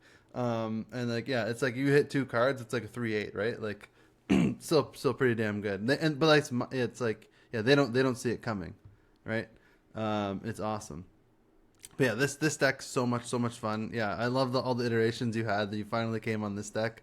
Like there was a lot of fuckery going on in your earlier versions. It was funny. Yeah. Well, I mean, I was leaning a little more into the on reveal stuff because like I said, like Cassandra Nova twice is like awesome, right? Like you get Sage, like you do a double Sage, it's really good.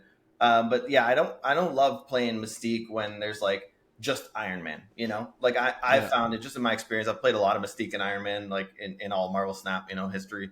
And if you don't have multiple targets for Mystique, I just don't feel like she's great. So that's why it's like you got the U.S. Agent. Yeah, I've done a lot of U.S. Agent Mystique as well. And especially in some matchups, you just nuke people.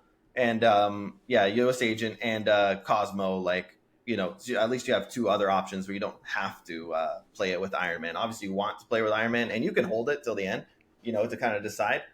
But I like having multiple options there. And then just a Cassandra Nova. Also, I ran a lot of Arsham. Like people are still playing Arsham. Cassandra Nova, like I snapped before Cassandra Nova. I don't know, you play Kid, but I snap before I play my Cassandra Nova against Arsham. I don't care what they're playing. I don't care if they have Shadow King or Shang-Chi. It's just it's absolutely ridiculous to have a 322 sitting there. Like just make them have to deal with it while I go win the other 2 lanes. Feels pretty good to me. So I snap on that. 100%. Another thing that can't be stated enough is that a 1 cost Havoc is insane. Mhm. Havoc on 5 is really good in this deck too. Because a lot of times on the last turn, if you have the Havoc lane, usually if you're playing Havoc on turn 5, almost all the time you're winning that lane. And then you have 5 energy on the last turn, you can just toss an Iron Man down there. And if you're playing a 1 energy Havoc too, like you can do some weird combos on the last turn. But yeah, so like Havoc as 1 energy is really really good. He's just like at worst a 1/4, but can be a 1/8 a lot of the time. Um, and then if you have Ravona down already, then you have Sage, which is a 2 cost. So then you can just do like Sage and some other stuff. Sage, U.S. Agent, Kitty Pride on the last turn as well. Instead of if you have the Havoc down on turn 5, you could still do that kind of stuff. So it's still pretty good. Havoc is awesome in this deck and does win you locations like that. Sometimes can cuck you. So it's great. Yeah, I even play him on 4 sometimes, especially if you already have a Ravona down with Iron Man like as a 4/0. Like if I just think hey, I might need 12 power here, like I'll play him on 4 even, and I think he's a great pairing with the card U.S. Agent specifically. Like Havoc, U.S. Agent, White Widow is just like a really nice lane. You know, like these 3 Yeah. cards, like they have a Widow's Kiss. They can't play big cards to contest it. They don't have room to play the little cards, and then it's like we're not even talking about Iron Man. Like that's just White Widow, U.S. Agent, Havoc. Like forget Thena, who's scaling somewhere else, and forget like Mystique, Iron Man, Sage, Cassandra Nova are all big power cards. So like you could just throw those kind of cloggy, just fucking set them over here, forget about it. Like yeah, Havoc's pretty sweet. And like I said, I was playing Prof X too in the early days, but it just didn't really seem necessary to have Prof X in here. Got some cheesy wins with him, but it seemed very unnecessary. Yeah, to your point, like if you play Havoc on 4, if you have Ravona down, and if you haven't got your Agent Venom, just another line to win is like Havoc on 4. You're gonna have 4 energy for the rest of the game. Havoc's gonna be a 12 power card. Iron Man will be a 4 because you have Ravona down. You can play Iron Man on turn 5, turn 6, Mystique, Sage.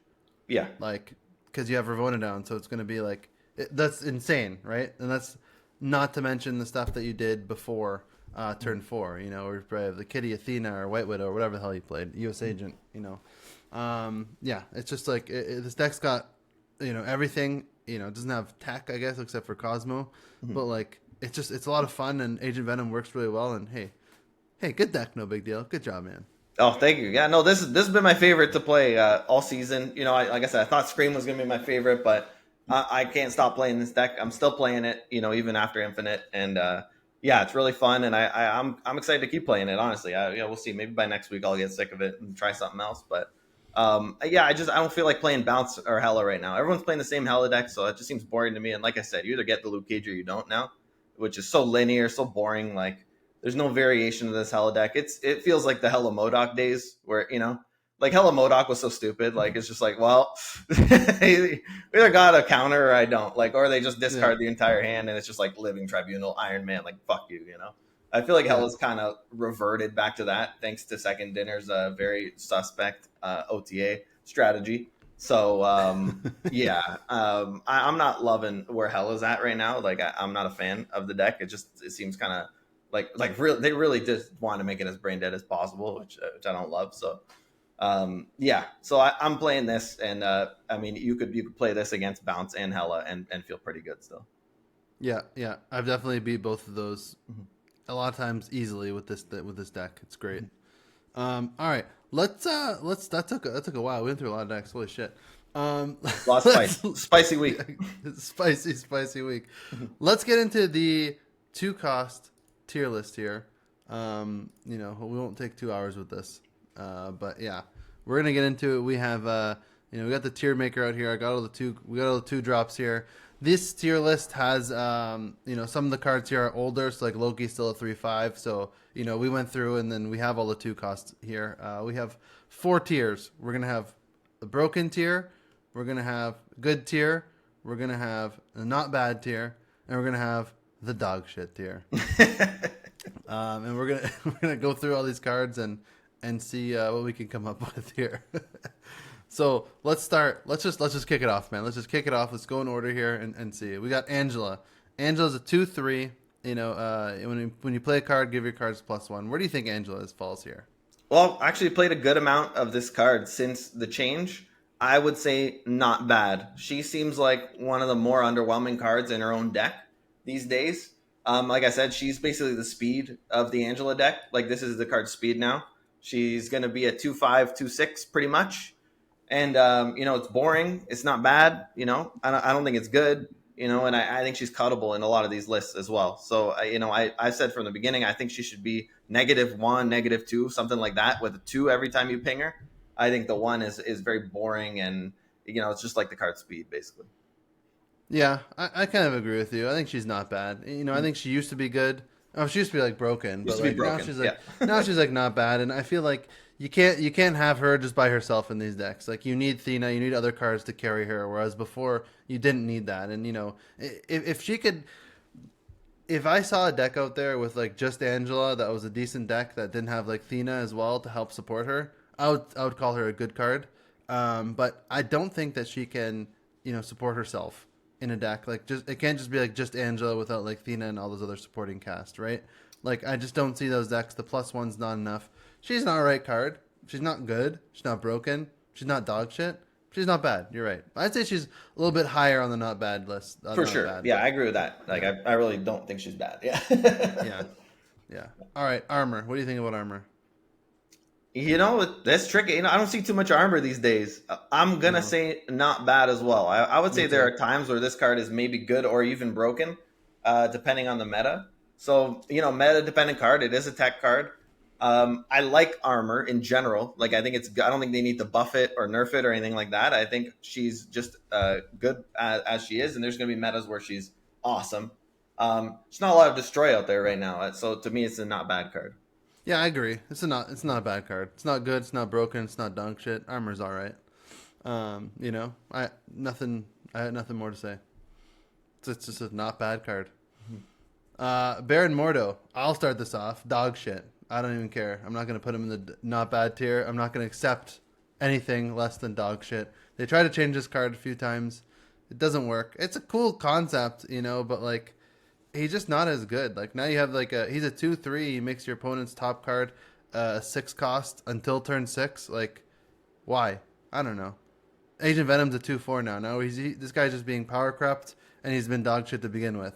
So like they're power creeping dog shit cards. I don't see any good role for him. Like there's some Cope Ronin decks that I see Baron Mordo sometimes in, but he's just worse. I don't know. I don't see it, man.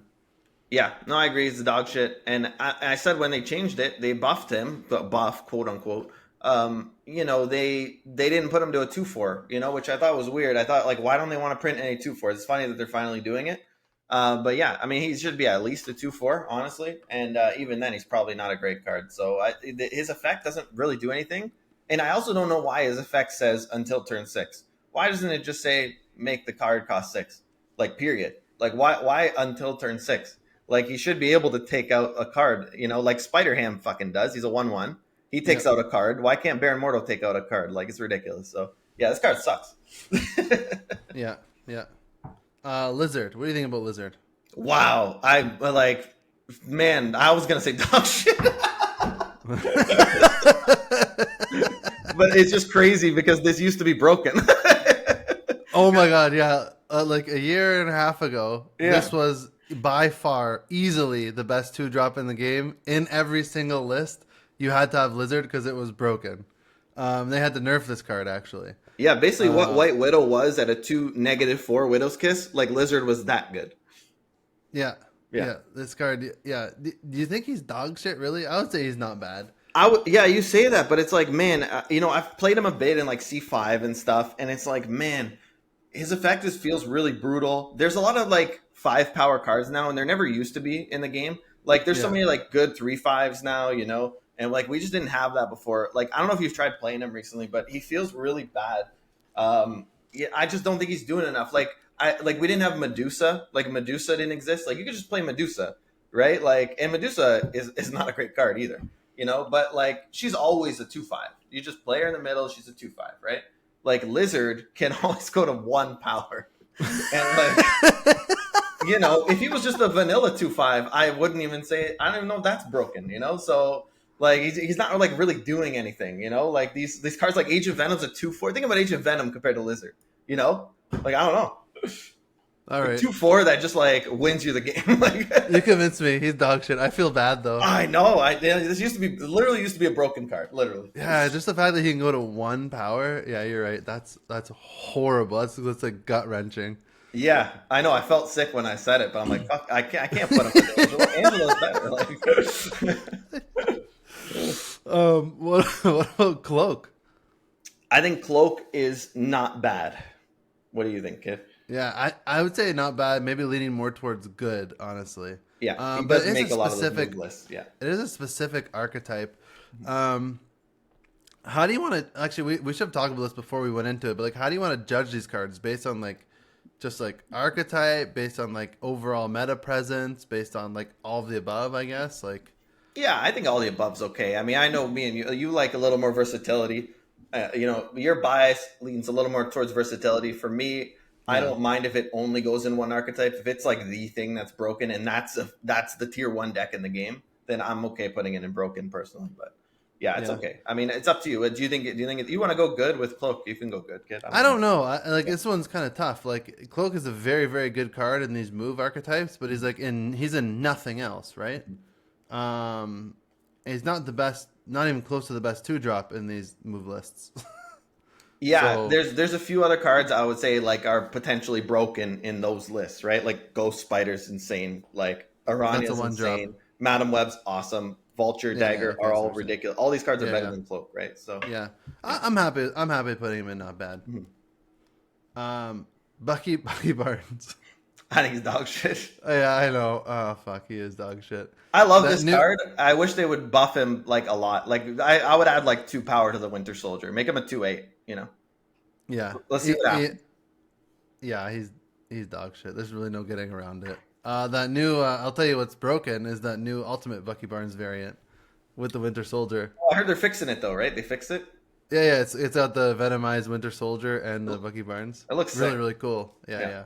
Won't be spending 5K tokens on a dog shit card though. Sorry. No, yeah.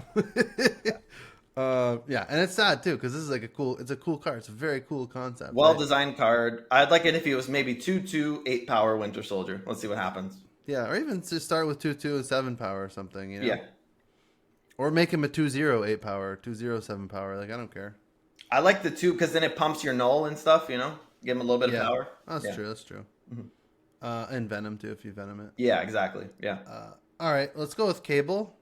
I think Cable is a good card.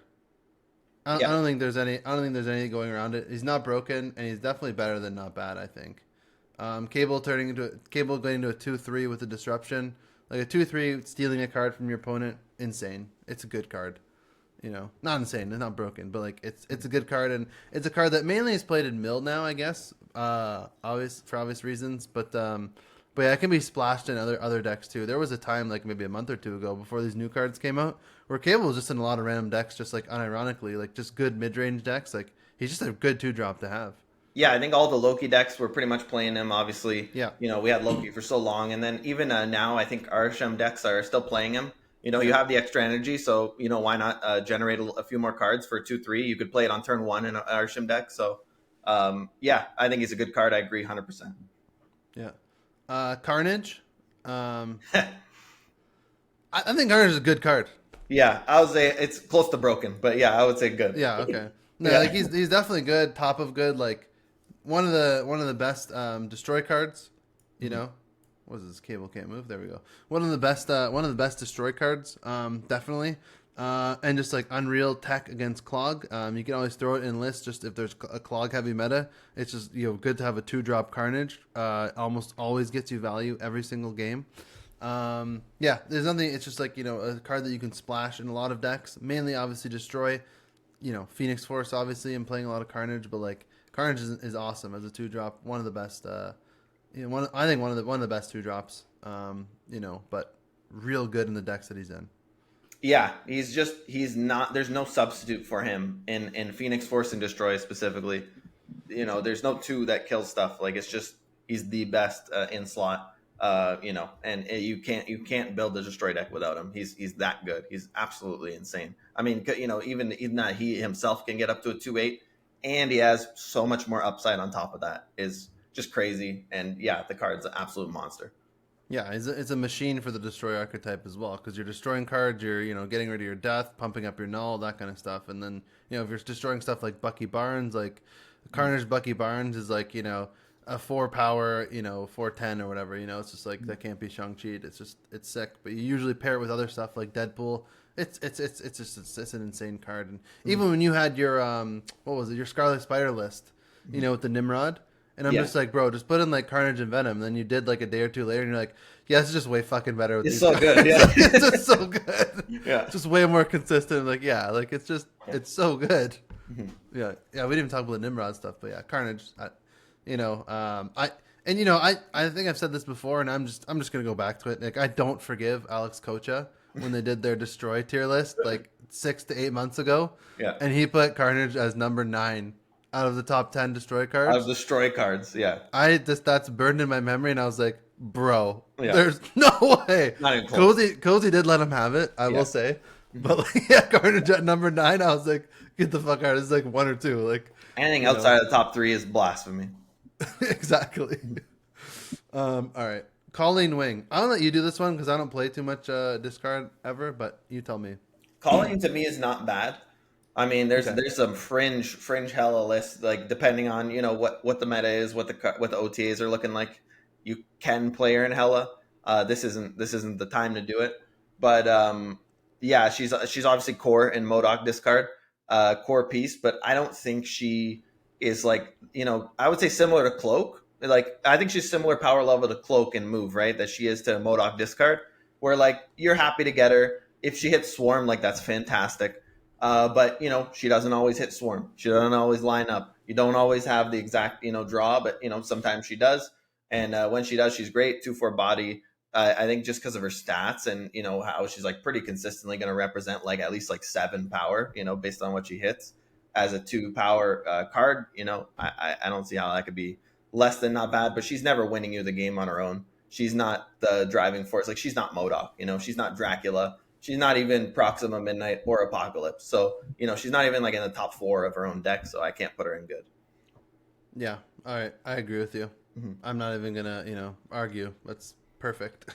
Mm-hmm. Next one. You go Dagger first. Oh, broken. Like, I don't even care. Like, the move archetype's not broken. This card's a 230. Like, it's broken. I don't care. It's a fucking... The card itself is broken.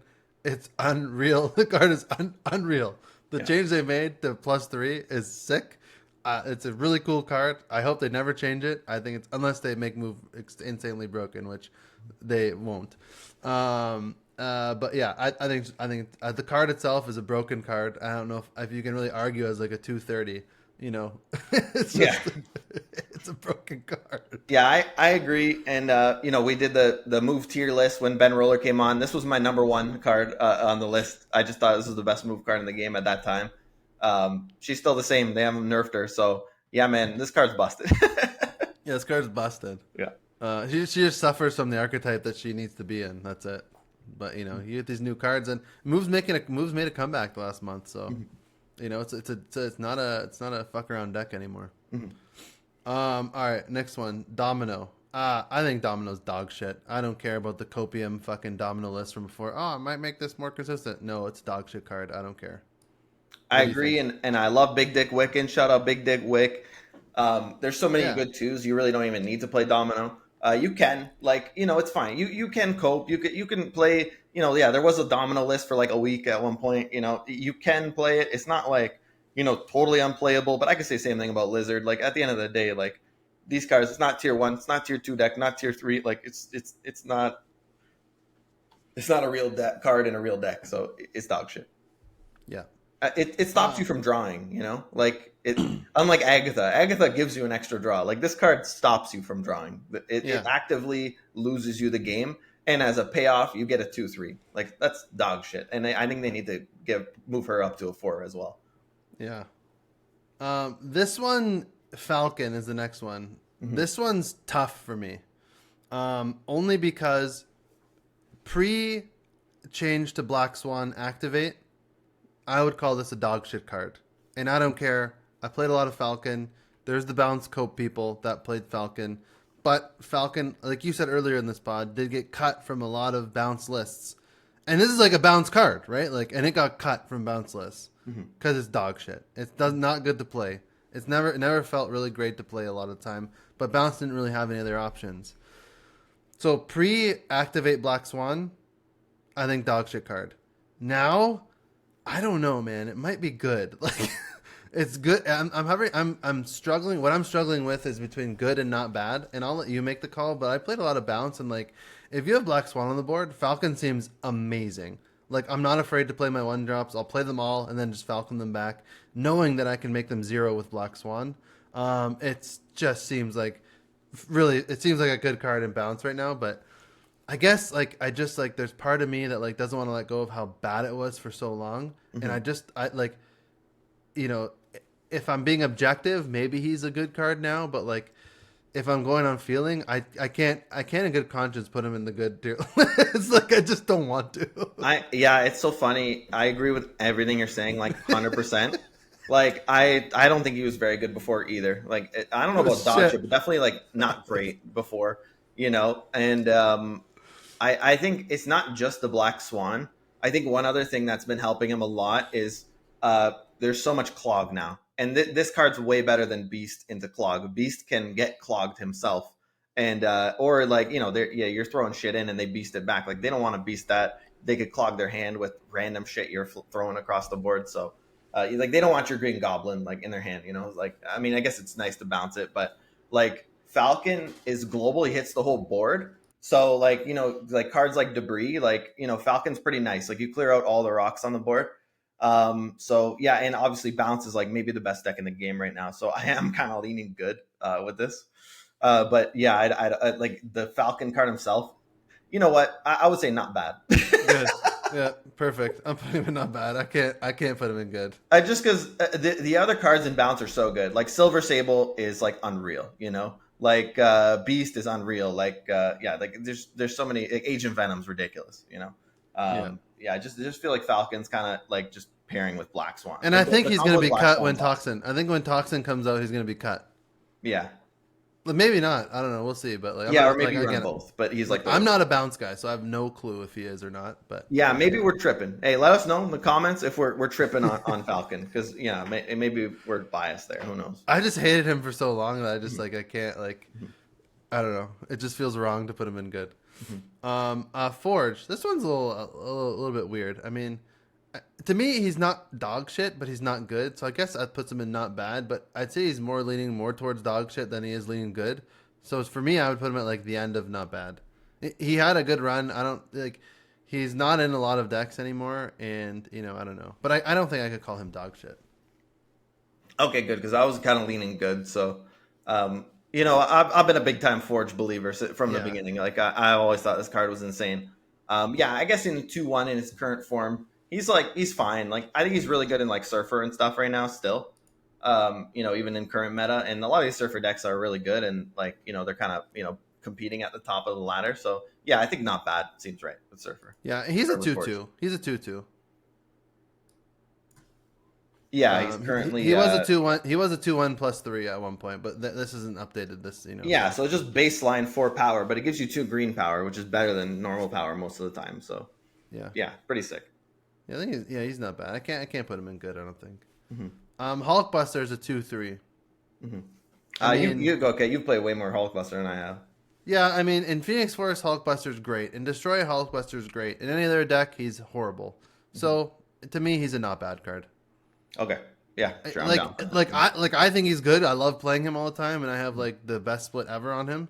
But like, if I'm being like honest and real, like he's just, what decks are you putting him in? You're putting him in Destroy decks. You're putting him in, Phoenix Force decks, and you can live without having him in Destroy decks as well. So I think he's not bad.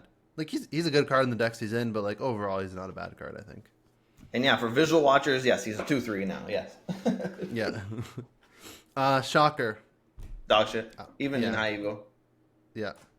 Good. That'll be quick. They got to buff him, man. I would love to see a buff. on him, and they don't even have to do his power. Like he should hit like the 3 leftmost cards, all -1, something like that. You know, Yeah, like do half your something. hand gets discounted, not the 1 card on the left. That's ridiculous.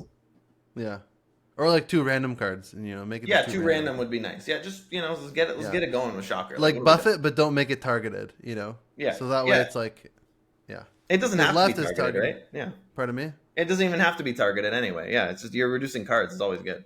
Yeah. Reducing cost. Collector. I'll let you go because you play more probably discard stuff. Well, Collector in the meta, I would say, is in a pretty bad spot right now. I mean, obviously, this guy took a huge hit on the Loki change. I don't think he even really makes the cut on discard lists.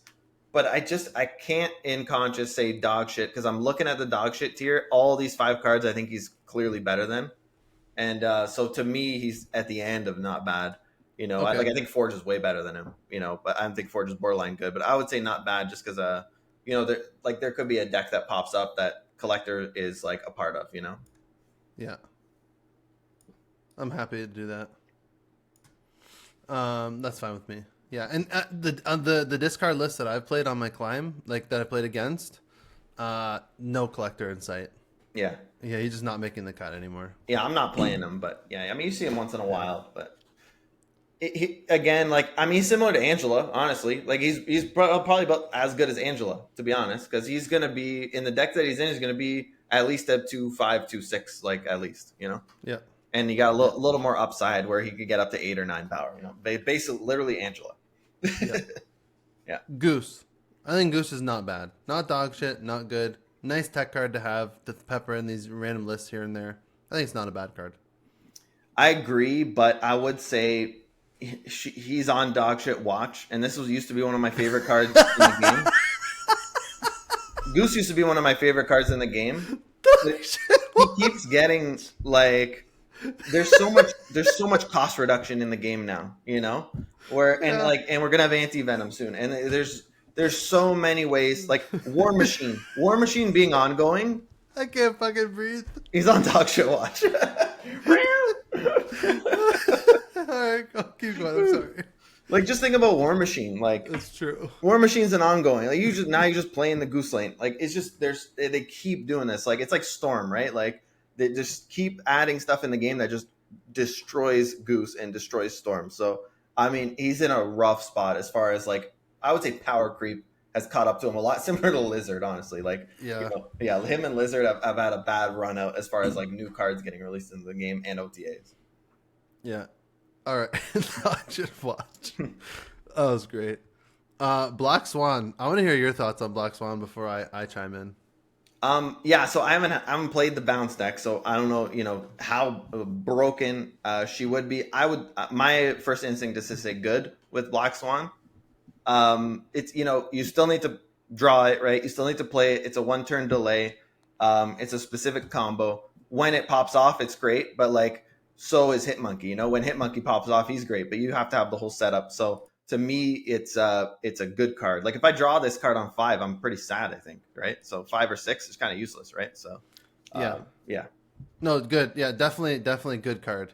Mm-hmm. Not broken. It's not a broken card, but like this went from a dog shit card, in its previous form. We were doing like Thanos Cope and stuff when it was an on reveal. Like, okay, some people played some decks, whatever. It is a dog shit card. That's just fucking Cope. Mm-hmm. With this activate change and now it's 2/3, it's a good card, man. You're so happy to draw this card before turn 4. Specifically, I'm talking specifically in the bounce list because that's the experience that I've had with this card. But I'm sure any list would have 1-drops where you can just throw them all, like just Giga launch them all down on turn 6 is probably insane. So this card been a lot of fun as well, and just definitely a good card at a 2/3 with activate. Awesome change.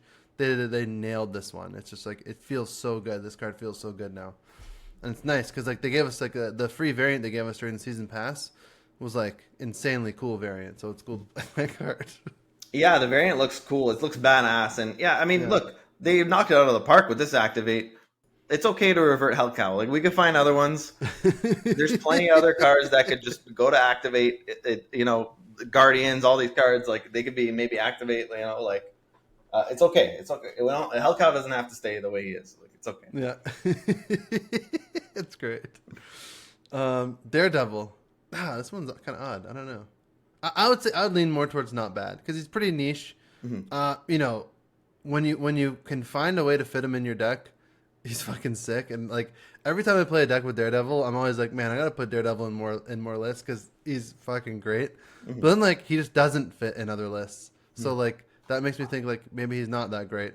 You know, like in the decks he's in, he's good, not broken, but he's like not in a lot of decks. Like I'd say he's like not bad, but leaning more towards on the good side of not bad.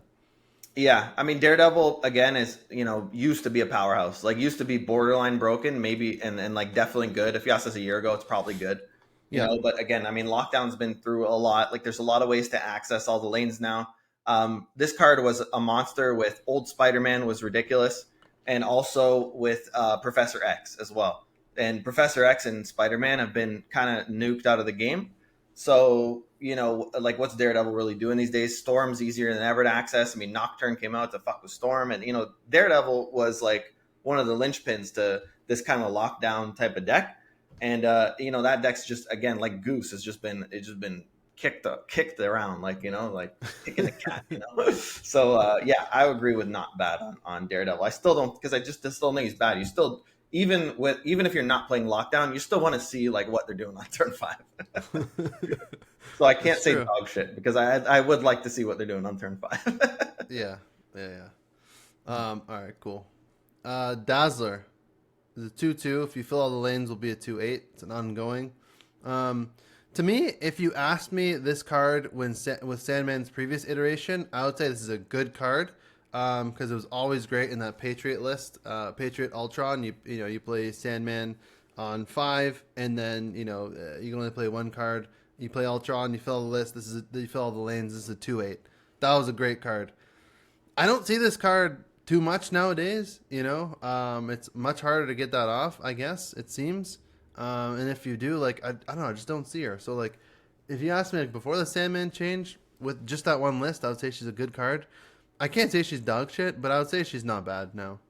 Yeah, my first instinct was to say good just because it's also the Zoo, she's really really good in that list That's too. true. So it's Zoo and the Ultron list, right? But yeah, both those decks have kind of fallen off a bit, but it's very recent, and I still think the Zoo deck's really good. I mean, but Ultron just got nuked, like Sandman just got giga nuked out of the game by the balance team. So like like Sandman's just just brutal now. So yeah, Dazzler. Yeah, I guess not bad just because where those are at, but like again, she's on good watch. I think just All just right. just for Zoo alone, but even Zoo right now, I think it loses to balance, and then there's a lot of Killmonger trying to counterbalance, and so I know you could play Kyra and Zoo, but yeah, I think she's pretty close to good. Yeah, I think so too. I agree. And like, I feel like if she's in good, then Angela has to be in good. Honestly, like she's like that kind of card. Like she works in the decks that she's in, but like there's this other cards that are way better that make the deck way better.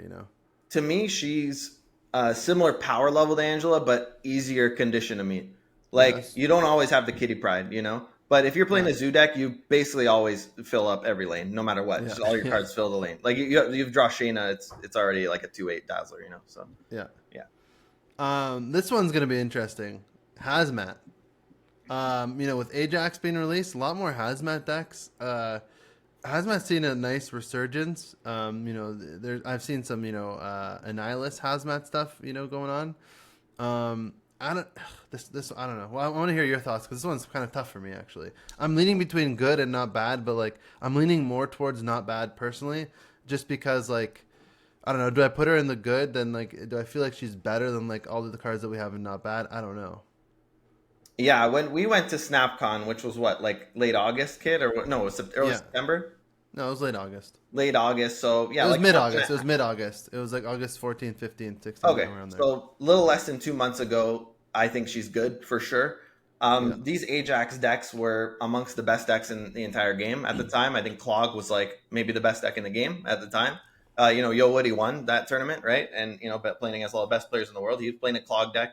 He was playing Hazmat Ajax. Yeah. I think He that played deck's Surfer too, though. He won with Surfer. Let's just yeah, say yeah. that. You have to have two decks though, right? That's And true. one That's true. one Yeah, of his decks was a Hazmat Ajax deck that he brought yeah, to the tourney and played in top 8, right? yeah. It was So cool. So, I don't think that was like a niche thing. That was one of the best decks in the game at that time. I lost the Snap Judge League tournament match to it. It's very, very strong, but I just don't think it's even like a top 5 deck in the meta right now. And if you're not playing it in that deck specifically, I mean, there's obviously the big cheesy Odin Wong deck that I like to play sometimes, but I think not bad just because it's niche, and the deck that it's niche in is not at the top. Sounds good. Mm-hmm. I agree. Here's one where we might have a disagreement. No, you can put her dog shit. It's okay. All right. Let's just say when I cut her for Carnage, the deck was winning more. All right, this is Okoye, by the way. I think Okoye is dog shit. She needs some help. She's really, really cool effect. Yes. Really cool effect. Like, I wish I think even if they made her like a 2/0 +2 to every card in the deck, that would be pretty cool. It's just she's dog shit. I know No Big Deal likes to cope with her once in a while with decks, and then he comes back to reality and she gets cut. I agree with you. I just think she's fun, and I think she's a cool card. But you're right, she's dog shit. I mean, what can you say? The card's just not good. You still have to draw the cards, even when you do. They're only +1. So, like, what if I have to play 3 cards? She's a 2/5. I could play fucking Medusa, and she's a 2/5, and she doesn't even see play. So, like, what are we doing? Yeah, exactly. Colossus, Dog shit. He's dog shit. One of the, I would say, bottom 10 card in all of Marvel Snap here, easily. And another one who's like a pretty cool effect, right? Like he'd be cool as like a big card, like a 5-drop. He was like a 5/8 or something, or like a 5/9, something like that. I would like 10 minimum. Yeah, I mean, well, with his effect, it's pretty nuts though. Hey, like you just throw him in like he can never get destroyed or his power reduced.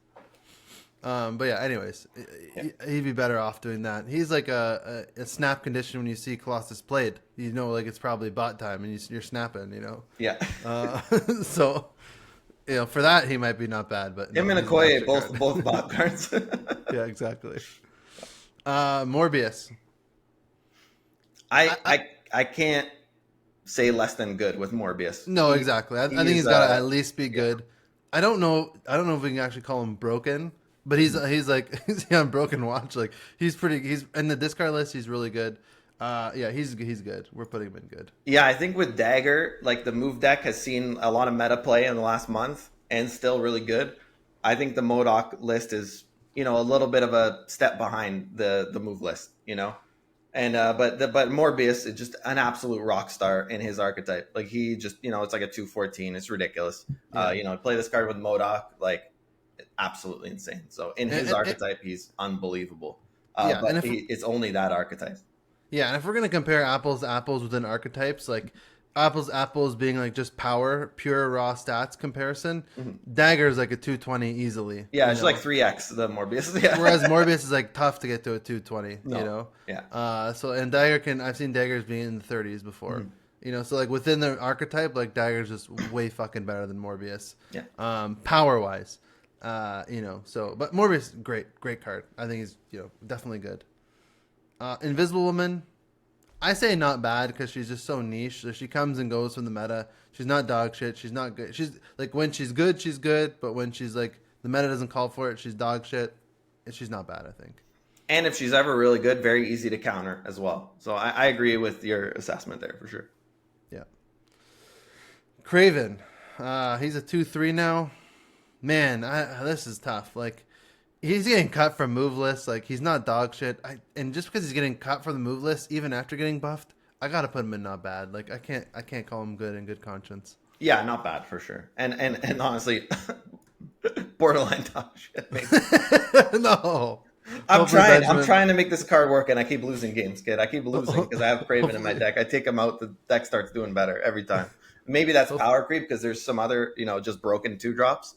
But yeah, man, it's hard. It's hard out there being a Craven gamer these days. I'm sorry, Ben. I'm doing my best, but I'm sure Ben Roller's got some good cooks that's working for him. But I'm struggling. with Craven these days, man. Yeah. All right, this one's an interesting one. Loki. I'll put Loki in not bad, honestly. Yeah, like he's good in Arasham. He's okay. Not really good anywhere else right now. He's a 2/2. Not dog shit, but I wouldn't say like good. Right now, I think say he's not bad. Yeah, I mean, if you compare him to Shocker in dog shit, right? Shocker reduces 1 card. Loki reduces your whole deck, so Yeah, yeah, exactly. still better than Yeah, Shocker. yeah. Swarm. I would I say think not Swarm. bad for Yeah, Swarm. Swarm's gotta be not bad, but like higher up, but not bad. I think Hmm. because in the discard archetype, it's insane. Core piece of discard, but you could Yeah, definitely win without it. I mean, yeah, Morbius is just so crazy. I would say like the cards that are insane in that archetype are like Morbius, Modoc, and Proxima Midnight are all just absolutely insane. I don't think Swarm is quite at that level, and APOC is like crucial. We saw when they nerfed APOC, the whole deck got nuked. So yeah, I don't even think Swarm's on the level of APOC. So he's not bad. I think. yeah. I think Medusa is the next one. I think Medusa is also one we could probably just throw in not bad. Yeah, Like she's not dog shit, but she's you not throw her next good. to Goose. Yeah, she's not dog shit. Watch. I love C5, but what are you gonna do? Yeah. Yeah. Scorpion. I don't know, man. I think we got. I think it's time to put him in dog shit tier. I was thinking that too. Yeah. He used to. This is another card that used to be one of the best 2-drops in the game. It used to be in every deck. Like you just Scorpion used to be the card. There's just not enough. There's not enough right now to make him good.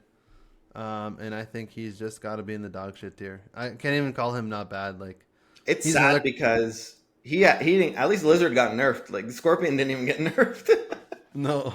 This And guy was like right there with Lizard, were the two best 2-drops in the entire game. So Scorpion and Lizard. yeah, he's And another card where whenever he gets played, I'm like, oh, this is probably a bot, the isn't bot it? now. Like, Yeah. yeah. Yeah, it's sad, because it's a cool effect. I thought he was gonna make more of a comeback. He came back a little bit when Ajax came out because people were like, "Oh, we Affliction. can use Yeah. it to afflict," but like, just didn't. He's just not good enough. Hmm. Master Mold, another dog shit card. We're not gonna even. Yep. We don't have to talk about it. We've talked about him before. Doctor Strange is the next one. I will let you do this because I'm very much biased. Well, when I first, because this guy I had really high on my move list as well, when we did the Ben Roller move tiers, but I've since been a little more disappointed with him, and I'm talking not in Phoenix Force at all, and strictly from just move deck perspective. To me, he's similar to Cloak, honestly. With he's very cuttable in these move decks. Now, I love him. I usually just play him because I like the card. But he gets cut from a lot of these lists, and a lot of the best move players are actually just cutting him from the list. So to me, he's like a borderline include in a dedicated move deck. And so, there's 12 cards in that deck, and if he's like maybe the 14th best or the 10th best, either way, that's not good to me. That's a not bad. So I would say like Vulture would be like a good card in that deck. And I don't think he's as good as Vulture, so to me he's not bad.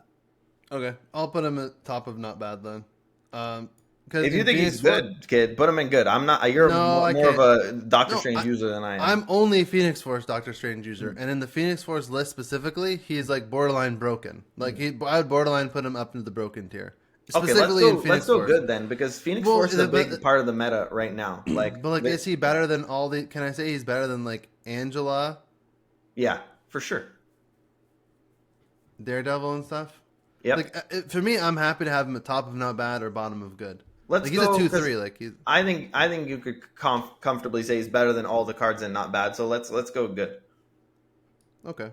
Yeah. He also just like especially in the Phoenix, he like steals fucking games. Like people just don't expect that. Like you have like a big Venom and people are just like licking their lips ready to Shang-Chi. You just Doctor Strange him out of the way. It's like great.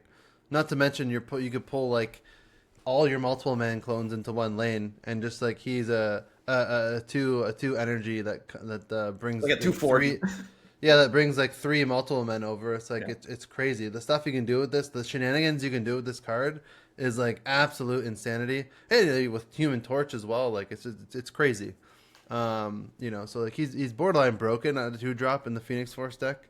But yeah, everything else I don't really know. He's like like you said, he's getting cut from move lists, but to me he's borderline broken, but He's got the thing I wanna that put him Carnage good. kind of has going for him too, where it's he does such a core thing that the deck wants to do, and it's only 2 cost, and it's on reveal and it happens instantly. Unlike Cloak, where you get delayed a turn and your opponent also gets to move, right? So yeah, I mean, I love the card Doctor Strange. Yeah. yeah, he's been kind of, borderline include a lot of move lists, but yeah, I mean, if he's an absolute rock star in Phoenix Force, I think deserves the respect, not just because the kid likes it.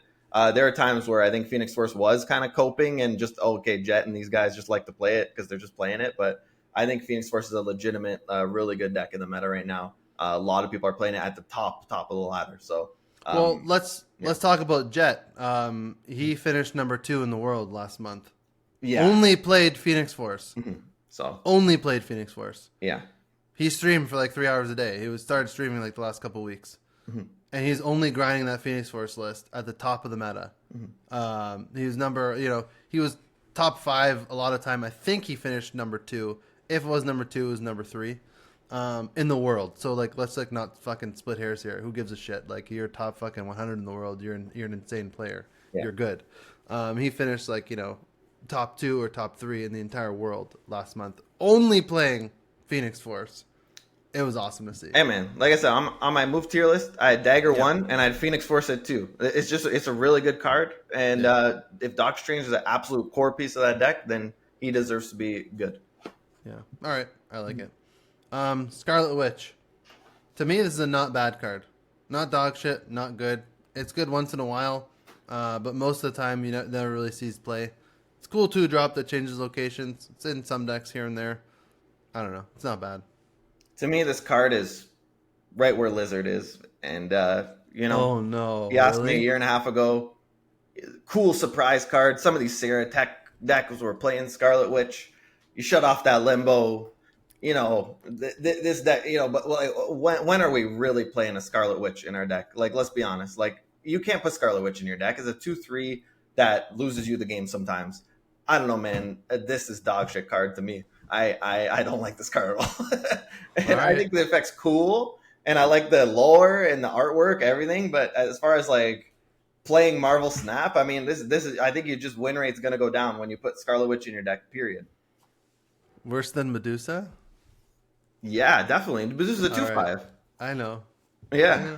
All right, dog shit. Medusa can secure priority, and she's a 2/5 always, and because Silk's a 2/5, but you don't know what lane she's going to end up in, right? Lizard's a 2/5 until he's a fucking 2/1, but like Medusa's just always a 2/5, which like Star-Lord, think about Star-Lord, like conditional 2/5, right? Medusa's always a 2/5. So think about Scarlet Witch, like she's a 2/3 that loses you the game sometimes. Like, I don't know, man. All right, dog shit. Yeah, I wish it wasn't the case. Like, it's a cool card, like Okoye, like it's a cool card, but it's just like, you can't put Scarlet Witch in your deck. No. Wolverine. Ooh, you go first. This one's tough. Obviously, Unreal for Destroy. I think discard Wolverine's a cope. The core piece of Destroy. Man, and like Galactus too. He can win you games. I am leaning more towards. Oh shit! He's either gonna be good or not bad. He's either at the top end of not bad, or good. Like, I don't know. This is tough. Like, he's not as good as Carnage. I'll say that. But he's such a good engine for Destroy. Man, I don't know. I'm gonna put him top of not bad. That's right. Yeah, I was leaning good actually, but I'm with you. Like, I don't think he's good at Carnage either. Good. But he's so good in Destroy. Like, he's so good in that deck. In that deck only. Yeah. Yeah. Okay. Let's keep him in not bad, just because there's probably like Death's probably better than him, right? Like, Carnage and Venom are like better than him. Honestly, Deadpool and Nico are probably better than him, right? Like, in the Destroy list. Yeah. Like, you need Deadpool and Nico. You can't play all this without those guys. Like, so we're getting like, I don't even know if he's a top 5 card in the Destroy list. So yeah, maybe he gets to like weird locations though. Like, he's fuck. I mean, you gotta put him in the list. You can't. I think we're gonna get like shit talked for this one. People are gonna fucking be pissed off about this one. But he could be in good. Like, I think he could be in good. Definitely, yeah. Yeah, but I'm putting him top. I'll put him specifically top of not bad. Yeah. Psylocke, okay card. I think not bad. Not bad. Just let's put Psylocke in the middle of the pack somewhere. Angel, they changed him to 2/3. He's fucking dog shit. Yep. He's dog shit. There's nothing around. No ifs, ands, or buts about it. He's a fucking piece of shit card. They got to do something, but it's got to be hand or deck. It's got to be either one. Star Lord, you know, I think Star Lord's a fucking dog shit card. Yeah, I loved the buff they gave him. I thought it was great. Put him in a 2/5. But my God, I mean, just a conditional 2/5 is just not going to get it done these days. You know, like I said with Lizard, No. you can't do it. These two cost cards are doing too much. And yeah, Star Lord, just what are you going to do? Like maybe get a 2/5 sometimes. Dog shit. Tough condition too to me. Like not easy. Yeah, they're going to have to juice up his numbers to make him Yeah. playable. Yeah, he's dog shit. I'll let you do multiple man. Not bad. Yeah, well, he's fine. He's kind of like Wolverine. Like in Phoenix Force, he's broken, obviously. I think he kind of sucks in move. Like unlike Doctor Strange, which I actually like in traditional move, I think multiple man is just kind of bad in move. Like he takes up too much space on the board, especially with a card like Madam Web, right? Like you have Madam Web, Hercules, like shit now, you know, like multiple man is going to clog your board. There's Clog out there. This card sucks against Clog. Like horrible card against Clog. And you know, obviously like the nut in Phoenix Force. So Aranya made him better because like having like 2/5s or 2/5s is pretty sick. It is pretty good. But yeah. I agree with you. In Phoenix Force, he's like broken. But yeah, let's be honest, he's like a not bad card regularly. You know, in most decks, he's kind of like dog shit. Like there's with Clog, he just ruins your life a lot of the time. You clog yourself. I mean, it's rough. Mysterio, oh man, you love Mysterio. I gotta say, not bad nowadays. I don't know. Yeah, I would say good, but I'm a little biased. He is in some lists, but like you said, like we're cutting him from the Agent Venom list now. You know. Yeah, but he's in bounce. Some people do have him. He's in the That's bounce true. list. And you know when Mockingbird was at her peak, I mean this was an absolute core card. You know if Sasquatch ever becomes a thing, Mysterio is going to be a core piece of that. You know he does a lot. For he's a 2/4 baseline with a decent amount of upside. You know if you bast him, he's a 2/9. If you venom him, he's a 2/12. He's 3 procs on Bishop. He's 3 procs on Hitmonkey. 3 procs on, you want to play like a Sasquatch on turn 3. You can play Mysterio on 2 and then play a Sasquatch. He still discounts Mockingbird by 3. So, play some like To Kill a Mockingbird Destroy. I see a lot of guys in the Filthy Casual chat are playing that. Mysterio pretty nice in that deck too. Carnage food. You eat the clones. Got extra 2 for Carnage, extra kill, for death and Mockingbird. To me, it's just a good card. Like he's always been a good card. Like with Sarah Control, this was a crucial piece of Sarah Control back in the day, and to me, he's always been good. But I love the card, and he's one of my favorite cards in the game. So if you want to keep him not bad, I'm fine with it. I kind of want to make another tier that's like better than not bad, but not like good. Like I don't think he's as good as Carnage or Morbius. But I think he's better than fucking Collector. Like way better than the Collector. Okay, let's do solid then. Let's do a solid tier maybe. All right. Let's make it yeah. Or what would you call it? Yeah, I would say maybe solid. Yeah, it's fine. We'll do solid.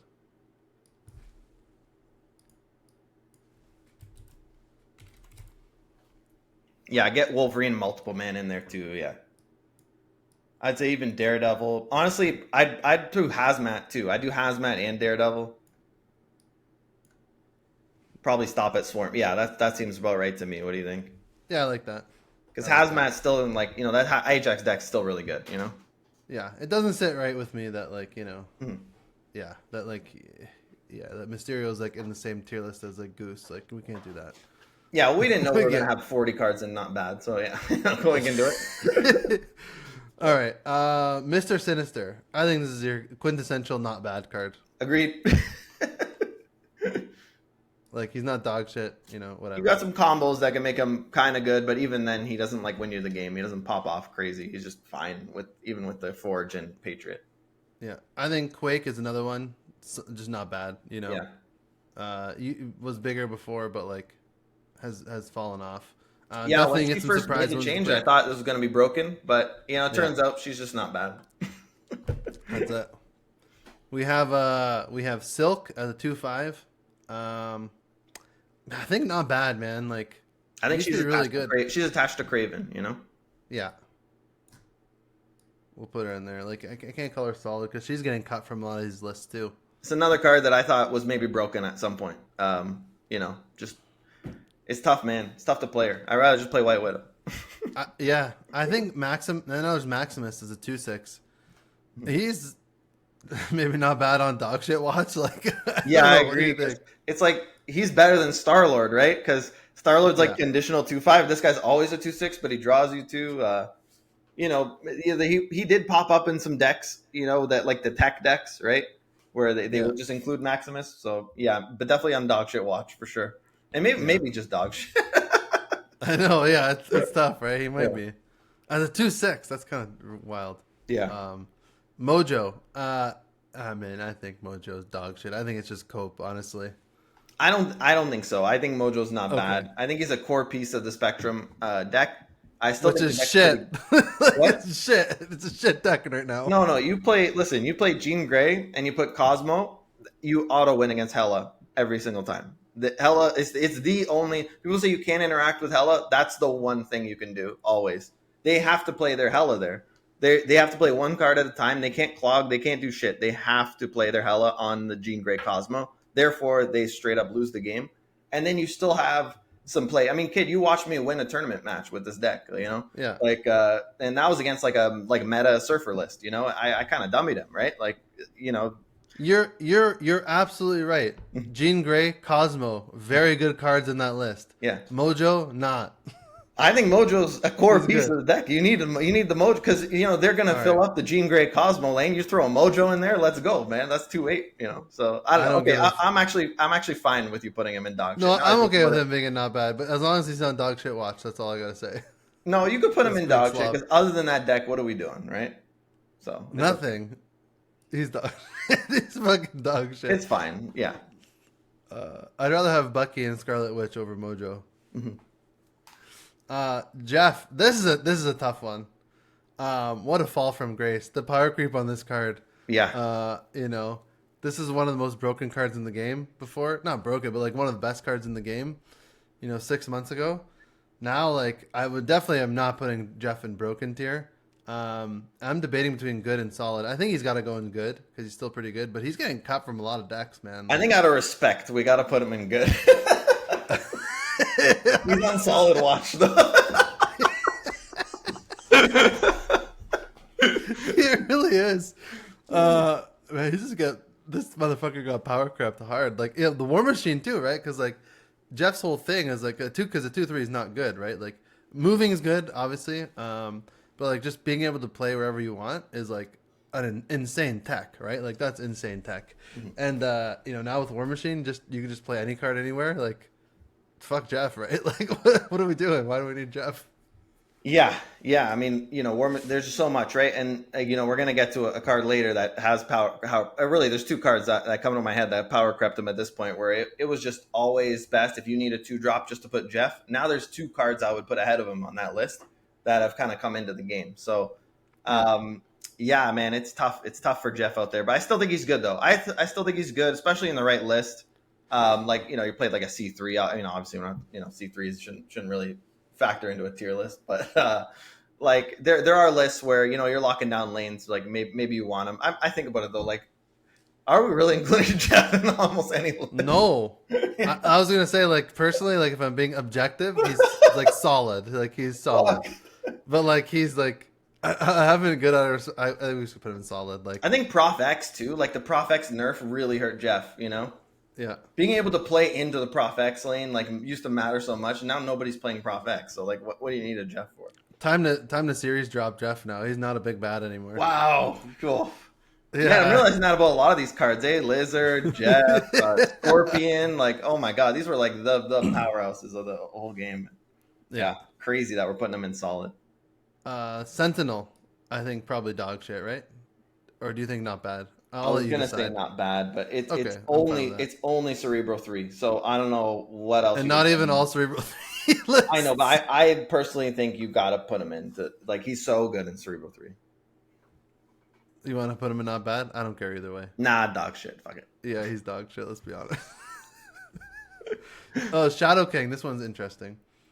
I would say, whoa, man. I was gonna say good as my first instinct, but is he broken? With the Luke Cage change is, I didn't think it would matter that much, but it really matters. Like before you could just put Luke Cage in your deck and they can't Shadow King you. Now you can't stop Shadow King, man. And yeah, I think this card's good and borderline broken.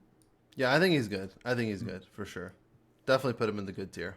Yeah, I don't know about broken. Yeah, he could be in the right meta. He's definitely broken. But again, like the whole last month, like no one was really playing Shadow King. Like Yeah. I don't know. Yeah, he's insanely good. Mirage. Oh man, is this card just dog shit? Like, Wow, it's tough to say. or is it not? Like, never played in anything. It's not played in anything. Yeah, I mean, maybe we should do Valentina and Mirage at the same time, right? Like, Yeah. are they both dog shit? Probably because Loki got changed. Yeah, it's like we got to operate in the world where Loki is in his current form, right? Like we remember these cards in their glory, but even in a like an Arisham deck, is anybody playing Mirage and Valentina in their Arisham deck? Probably not. They're probably just putting tech cards like Shadow King that we just talked about. Even Cable, like Cable can go in there. You're stealing your opponent's card. You get information. Like Valentina, the -3 is just brutal, and Mirage, like you could just play Kate Bishop and get like 2 cards. Like I don't know if you want a consistent 2/3. We also got Sentinel in the dog shit, but like man, all these card generation cards, like yeah. The Loki change has like massively hit all these cards, and really the Devil Dino hand deck has always been Copium. Yeah, and let me just be clear. Like, I like Mirage, I like Valentina. They're really cool cards that I own that are fun. But if I'm being like honest about their power level within the meta state right now, like they're dog shit cards right now. Like they're in no deck, and if you're looking on Untap for like a Mirage deck, good luck. This one's interesting. Grandmaster. He's a 2/2 now. Really? Well, maybe not. Maybe not. Like, okay, so like, I think he's not bad. I think he's not bad. Timmy Trogdor was playing. Okay, I think he's really good in Mill. Okay. Yeah. That's about it. He's good in Mill, and he's good in some like he's been popping up in some other random decks as well here and there. I don't know if I can call him dog shit at a 2/2. Yeah, 2/0 is dog shit, I think. Yeah. Yeah, like I think he's okay. He could be on dog shit watch, I would say. But like he's making a little bit of a resurgence in some of these lists and actually doing the work. Like maybe play him in a Darkhawk deck. Yeah, especially with playing with anything with White Widow, like it's fucking ridiculous. Like But yeah, all right. Ravonna 2/2. This one is, in my opinion, good, borderline broken. I don't know if I can call her broken, but she's very good. I was gonna say good card. Maybe 2/3 Ravonna was broken, but I think the 2/2 is a pretty good nerf on her. And the body, you are paying a price to get her down, and you do have to have stuff in your hand that she discounts. And the games where she doesn't, she feels pretty bad to play. If Mobius ever Mobius not in the meta right now, so she feels great. Nobody's playing Mobius. If they were, Ravonna would feel like shit. So yeah, to me, I think 2/2 Ravonna, that's a good card.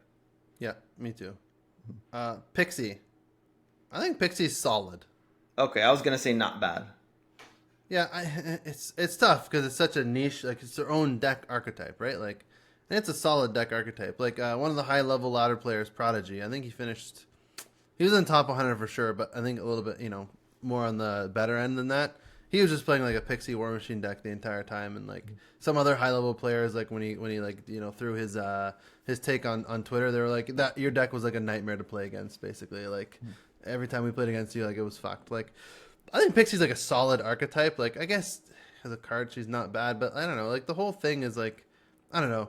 I'd feel bad about putting her not bad because she has a solid archetype, a really cool card, a lot of fun, and you can just do some really broken shit with her. So I think she's solid. Yeah. Okay. I think that's fair. I mean, also I know Cam Best plays her a lot too at top 20, and shout out to Tucker as well. Tucker's a Pixie aficionado. Yeah. Pixie enjoyer. So yeah, I mean, yeah, definitely. She's scary to play against. To me, she's been underwhelming, but I guess maybe that's just my anecdotal experience. If there are people having success with Pixie at the top of the ladder, in theory, she's really scary. So I mean, it's similar to like a Hella deck, right? Like where you do have to be good about your snapping and retreating. You do have to gamble a little bit and calculate odds of actually drawing the cards before you see them. So yeah, I'm down for solid. That sounds good. Yeah. Oh man, talk about fall from grace. Zabu, like he's dog shit. I would bet right now. Dog shit. Cat shit. Cat shit. Do it, cat poop. Do Uh, it, cat poor, poop. yeah. poor, poor Zabu. Yeah, there's nothing else I can say about this card. This is one of the best cards in the game for so long. The best card in the game for a while.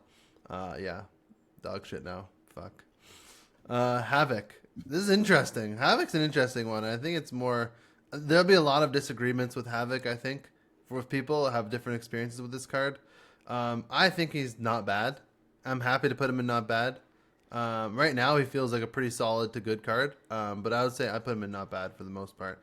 I agree with not bad. I do not think he's dog shit. I do not think he's dog shit. Whereas I think a lot of people will think he's a dog shit card. I don't think that at all. Yeah, I mean, I agree with not bad. I mean, the main deck I'm playing him in, obviously he's a big part of that deck. I think Prof-X change has hurt him a good amount. So, similar to Jeff, like I think playing a Prof-X on top of your Havoc was always like a really fun thing to do that you can't do now. And Prof-X also used to be hit by Ravona as well. He was a 5/1 and Ravona could reduce him, right? So, having Havoc Prof-X was a thing, but I still think not bad. He still takes energy off the top, so I just can't put him in solid or good because he takes away your max energy, and that obviously we see with Arsham that fucking matters a lot. So you do need your energy, and so to me it's a very niche specific and one of the shittier cards in the deck but a deck that I think is really good. Yeah. All right, U.S. Agent. I think this card's pretty solid right now. Yeah, I was gonna say good, but I'm okay with solid. Yeah, he could be good too. Like, I think we put him top of solid. Maybe he is good. Like, he does so much. Like, he wins the tribunal matchup himself. Mm-hmm. He really does well to beat the Hella if they don't draw Luke Cage. And he just dummies Iron Man anytime there's an Iron Man. Any big cards he's reliably a 2/7. Yeah. And a lot of times he's a 2/11. Mm-hmm. So I don't know.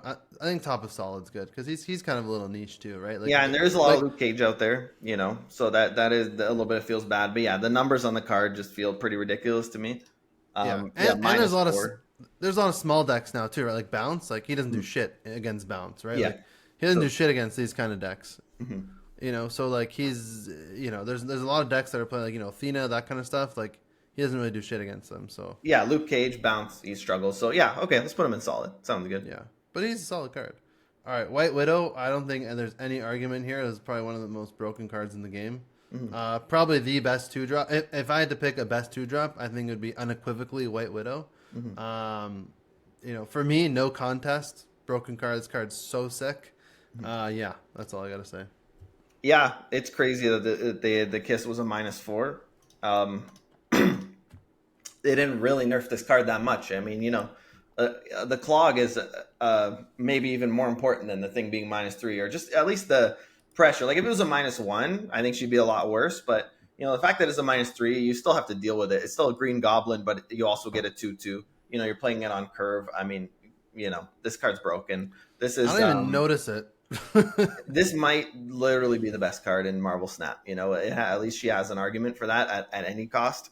So yeah, I think it's just absolutely busted. Yeah. Thena. What do you think about Thena? I think Thena is at least good. But I think Thena can potentially, you can make an argument that she's broken, I think. But to me, she's at least good. I would say like higher end of good. I think she's broken, All right. I'm happy to put her in broken. My argument would be, she's sick. Yeah, the Thena decks were like, the best decks in the game. And then, they kind of went down to maybe tier 2. And now they're kind of coming back a bit because, you have Ancient Venom, right? You have, Kitty Pryde, Ravonna, all this stuff works with them. So she's kind of ebb and flows. But I think the Thena is kind of like always like a top 2-3 card in the Thena deck. And sometimes she's the best card in the deck, right? She's the one that is just like she's so much better than Angela. +3 for every proc is absolutely ridiculous. The fact that she's a 2-1, you hit her 3 times, or she goes to a 2-9 now, is just so nice. And then 2-9 can't get Shang-Chi'd, but then goes up to a 2-12 at the end of the game after they would have wanted to play their Shang-Chi. So yeah, I don't know. I think the numbers are simply too big on this card, and that makes her broken. Yeah, I agree. Like they could put her to a 2-0 and she'd still be good, I think. She is a 2-0. She is a 2-0. Oh, sorry. Yeah. So I was with the math. Yeah, 0. 3-3-3 puts her to a 9. Yeah. She could put her to a -1 and she'd still be good, I think. Kate Bishop Hawkeye. I'm debating between good and solid. I think good. I think she's a good card. This is like one of the best 2-drops. No, she might be broken. You think so? I think let's say top end of good. I don't know if I can say broken. Do you think she's? The thing with Kate Bishop is she doesn't feel broken, but it's like when you try to play something else in the slot where Kate Bishop, occupies, the deck kind of just always feels worse. I think the only broken part of it is the acid arrow, all the other cards are actually kind of bad. Like if you really look at it, like there's a 1/4 Ant-Man, like that's not a good card because Ant-Man's not even that great to begin with, So like Ant-Man's fine, and then you got a shittier Ant-Man. So the grapple arrow is pretty sick. Grapple's the second best for sure, right? 1/3 and with a pretty cool effect that could be like very useful, Yeah. So like grapple arrow's nice, but the thing is with her, she just she kind of does the thing in like Marvel Snap that like I think so undervalued, which is like she keeps you on curve like perfectly. She feels so good to play on 2. Even if the ones aren't great, like on turn 4, you play a 3 and a 1. On turn 5, you could go, 2-1-1 or whatever. Like she just kind of like fills out your curve perfectly, like every single game. And I don't know, it just feels unbelievable. And Acid Arrow is busted, crazy, better than White Widow. Acid Arrow is a better card than White Widow, straight up. So like I don't know. To me, she's broken, but she doesn't feel like it. I'm happy to put her at the top of this list. Yeah. Like even though if I don't think she's quote unquote a broken card, I do think she is better than these cards that are in the good list. Exactly what you said, her versatility, and there's something to be said for filling in the curve. The curve being filled in is paramount. It's so useful. Let me put it this way, because I didn't articulate that well here. To me, she's the main number 1 power creep to Jeff. Number 1. Yeah. She is the reason why Jeff is in solid and not like number 1 card in the game. She's like, because there were times where we thought maybe Jeff was 1 in all of Marvel Snap, And to me, like it's basically always better to play Kate Bishop than Jeff in I think like any deck. Yeah, and we were saying that like when she first came out, we're like, does this just replace Jeff in all the lists? Because before she came out, Jeff was in every list as like a 2-drop that like you need a 2-drop, Jeff is that card. And now and when Kate came out, we were asking that question, was like, hey, is she just replaced Jeff? And the answer is yes. Like she does. Like she's better most of the time, especially with the War Machine change and everything, So yeah. All right. Madam Web. I think Madam Web, I'd put her in solid, honestly. Like okay, I was gonna say good, but yeah, solid works. Yeah, I could put her in good. You probably played her more than me. Do you want to put her in good? She is a good card. Like she is good, but it's hard because she's not. We're so like prisoner of the meta. Like we have had this meta for like 3 days, and if you asked me this 4 days ago, I would say good for sure. Because let's put her in good then. Let's put her in good because like everyone just plays all these decks right away. So it's like let's just put her in good because she is a good card. Yeah, she's not in bounce and she's not in Hella. Yeah. All right. So we just have the new cards. I will say I don't want to put any of them in broken because it's been like 3 days. So I think Venom's broken. But I think Scream could be good or solid, but I think Venom's broken, man. I want to give it fine. Broken. I say I want to give it more than 2 or 3 days. Like I'm sorry. We call it a broken card, but fine. We'll put him. He's turning out to be really, really, really, really good. And then Scream. Yeah. I'll let you pick where to put Scream. Let's see. This is tough. Because like when I play against Scream, if they pop off, like you're fucked. Like, Yeah. but yeah, like the deck's kind of like. But you could say the same thing about Mr. Negative, I'm gonna put Scream in good, yeah. Like if you play against Mr. Negative, they pop off, you're fucked, I'll put Scream at like the low end of good, just because after like 2 moves, she's a 210. Like that's fucking ridiculous. Ridiculous, yeah. Yeah. And there's no single counter to Scream, like you could Shadow King her, but your card's still afflicted, like it's gonna be in a different lane, and there's no clean like counter to it. Yeah. It has to be like Luke Cage and Shadow King, which like and then you're like playing whatever, what are you doing? Then you're just like, all right, fine, I'll lose to that. Like it's fine. Okay, so we're almost 2.5 hours in. Let me quick just throw like Agent Venom like real quick because we kind of just quickly threw him in broken. All right. I want to at least make my case a little bit. Like 2/4 base power and makes all the cards in your deck 4. I mean, like we might look back and just like like what the fuck were they thinking? Like with this Agent Venom card. Like I just want to say there's potential for that. Like because we're not like thinking that now, but we are all playing the freaking Agent Venom decks now. And it's not stopping people from everyone all the top decks throw Agent Venom in your deck because I mean my god, like he could represent like 12, 16 power, like just absolute crazy. Like, again, you put him on an Iron Man, that's a 2x. I mean, there's so many powerful, small power cards in the game. And even without any of them, you just need him to hit like one card that you play and he's awesome. 2/4 plus Mystique only, like that's fantastic. But he could actually hit multiple cards. So yeah, I don't know, man, this Venom card, I'm not saying they should nerf it. But he just came out, and there's a lot of exploring to do, and maybe there's some countering. Like, but I think he's broken. You know what I haven't seen, which I want to see. I want to see some Patriot lists with him. Because Patriot's a good hit, Mr. Sinister's a good hit, Brood is a good hit, Dazzler's a good hit. Wasp's a good one. Wasp's an insane hit. Yeah. Okay, so you have Ultron that becomes a an 8/4, but like that fills up the lane. Like you're not playing Ultron for the 8 power most of the time. Mm-hmm. You're doing the broken stuff in the other lanes, right? Filling up the bots with the Patriot shit. Yeah. Even if you have Doctor Doom on that list, okay, so Doctor Doom's a 5/4. But I'm saying maybe you don't play Ultron. Maybe you just play Doctor Doom instead, and the Ultron's still sick though. Like Ultron's still pumps up your dagger and stuff, and the Ultron bots on Patriot are insane. You win those 2 lanes most of the time, right? So, like worst case that happens. Like it's like I think it's probably an insane card in that list. Now there's no Sandman. You probably just take out Sandman, and put in Agent Venom. It's probably makes the list so much better. True. Right? I don't know.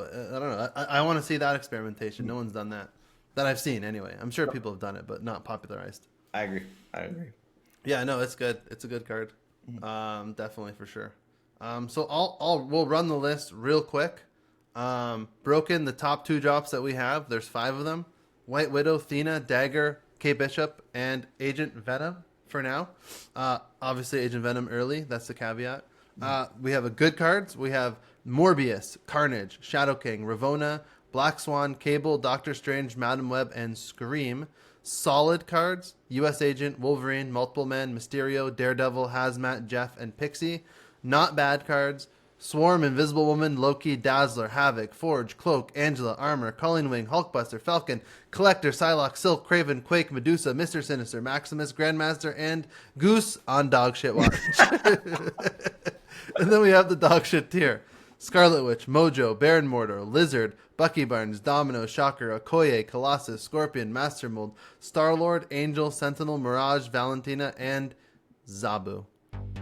Are you happy with it? I love it. I'm happy with it. What do you got to say to the people? 2.5 hours in. We got to get the fuck out of here. Sorry for the cat lovers. We did Goose and Zabu a little bit dirty here. But we hope the best for our cats. We love the kitties.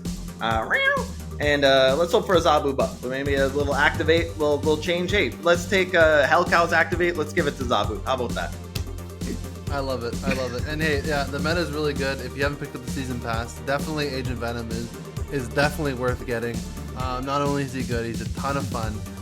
Scream is a pretty good and fun card too, but in spotlights with 2 other Series 4 drops, so wouldn't waste your keys on this card. Yeah, that's it. And have have a good time out there. You know, good luck on your climbs, and have fun. And peace.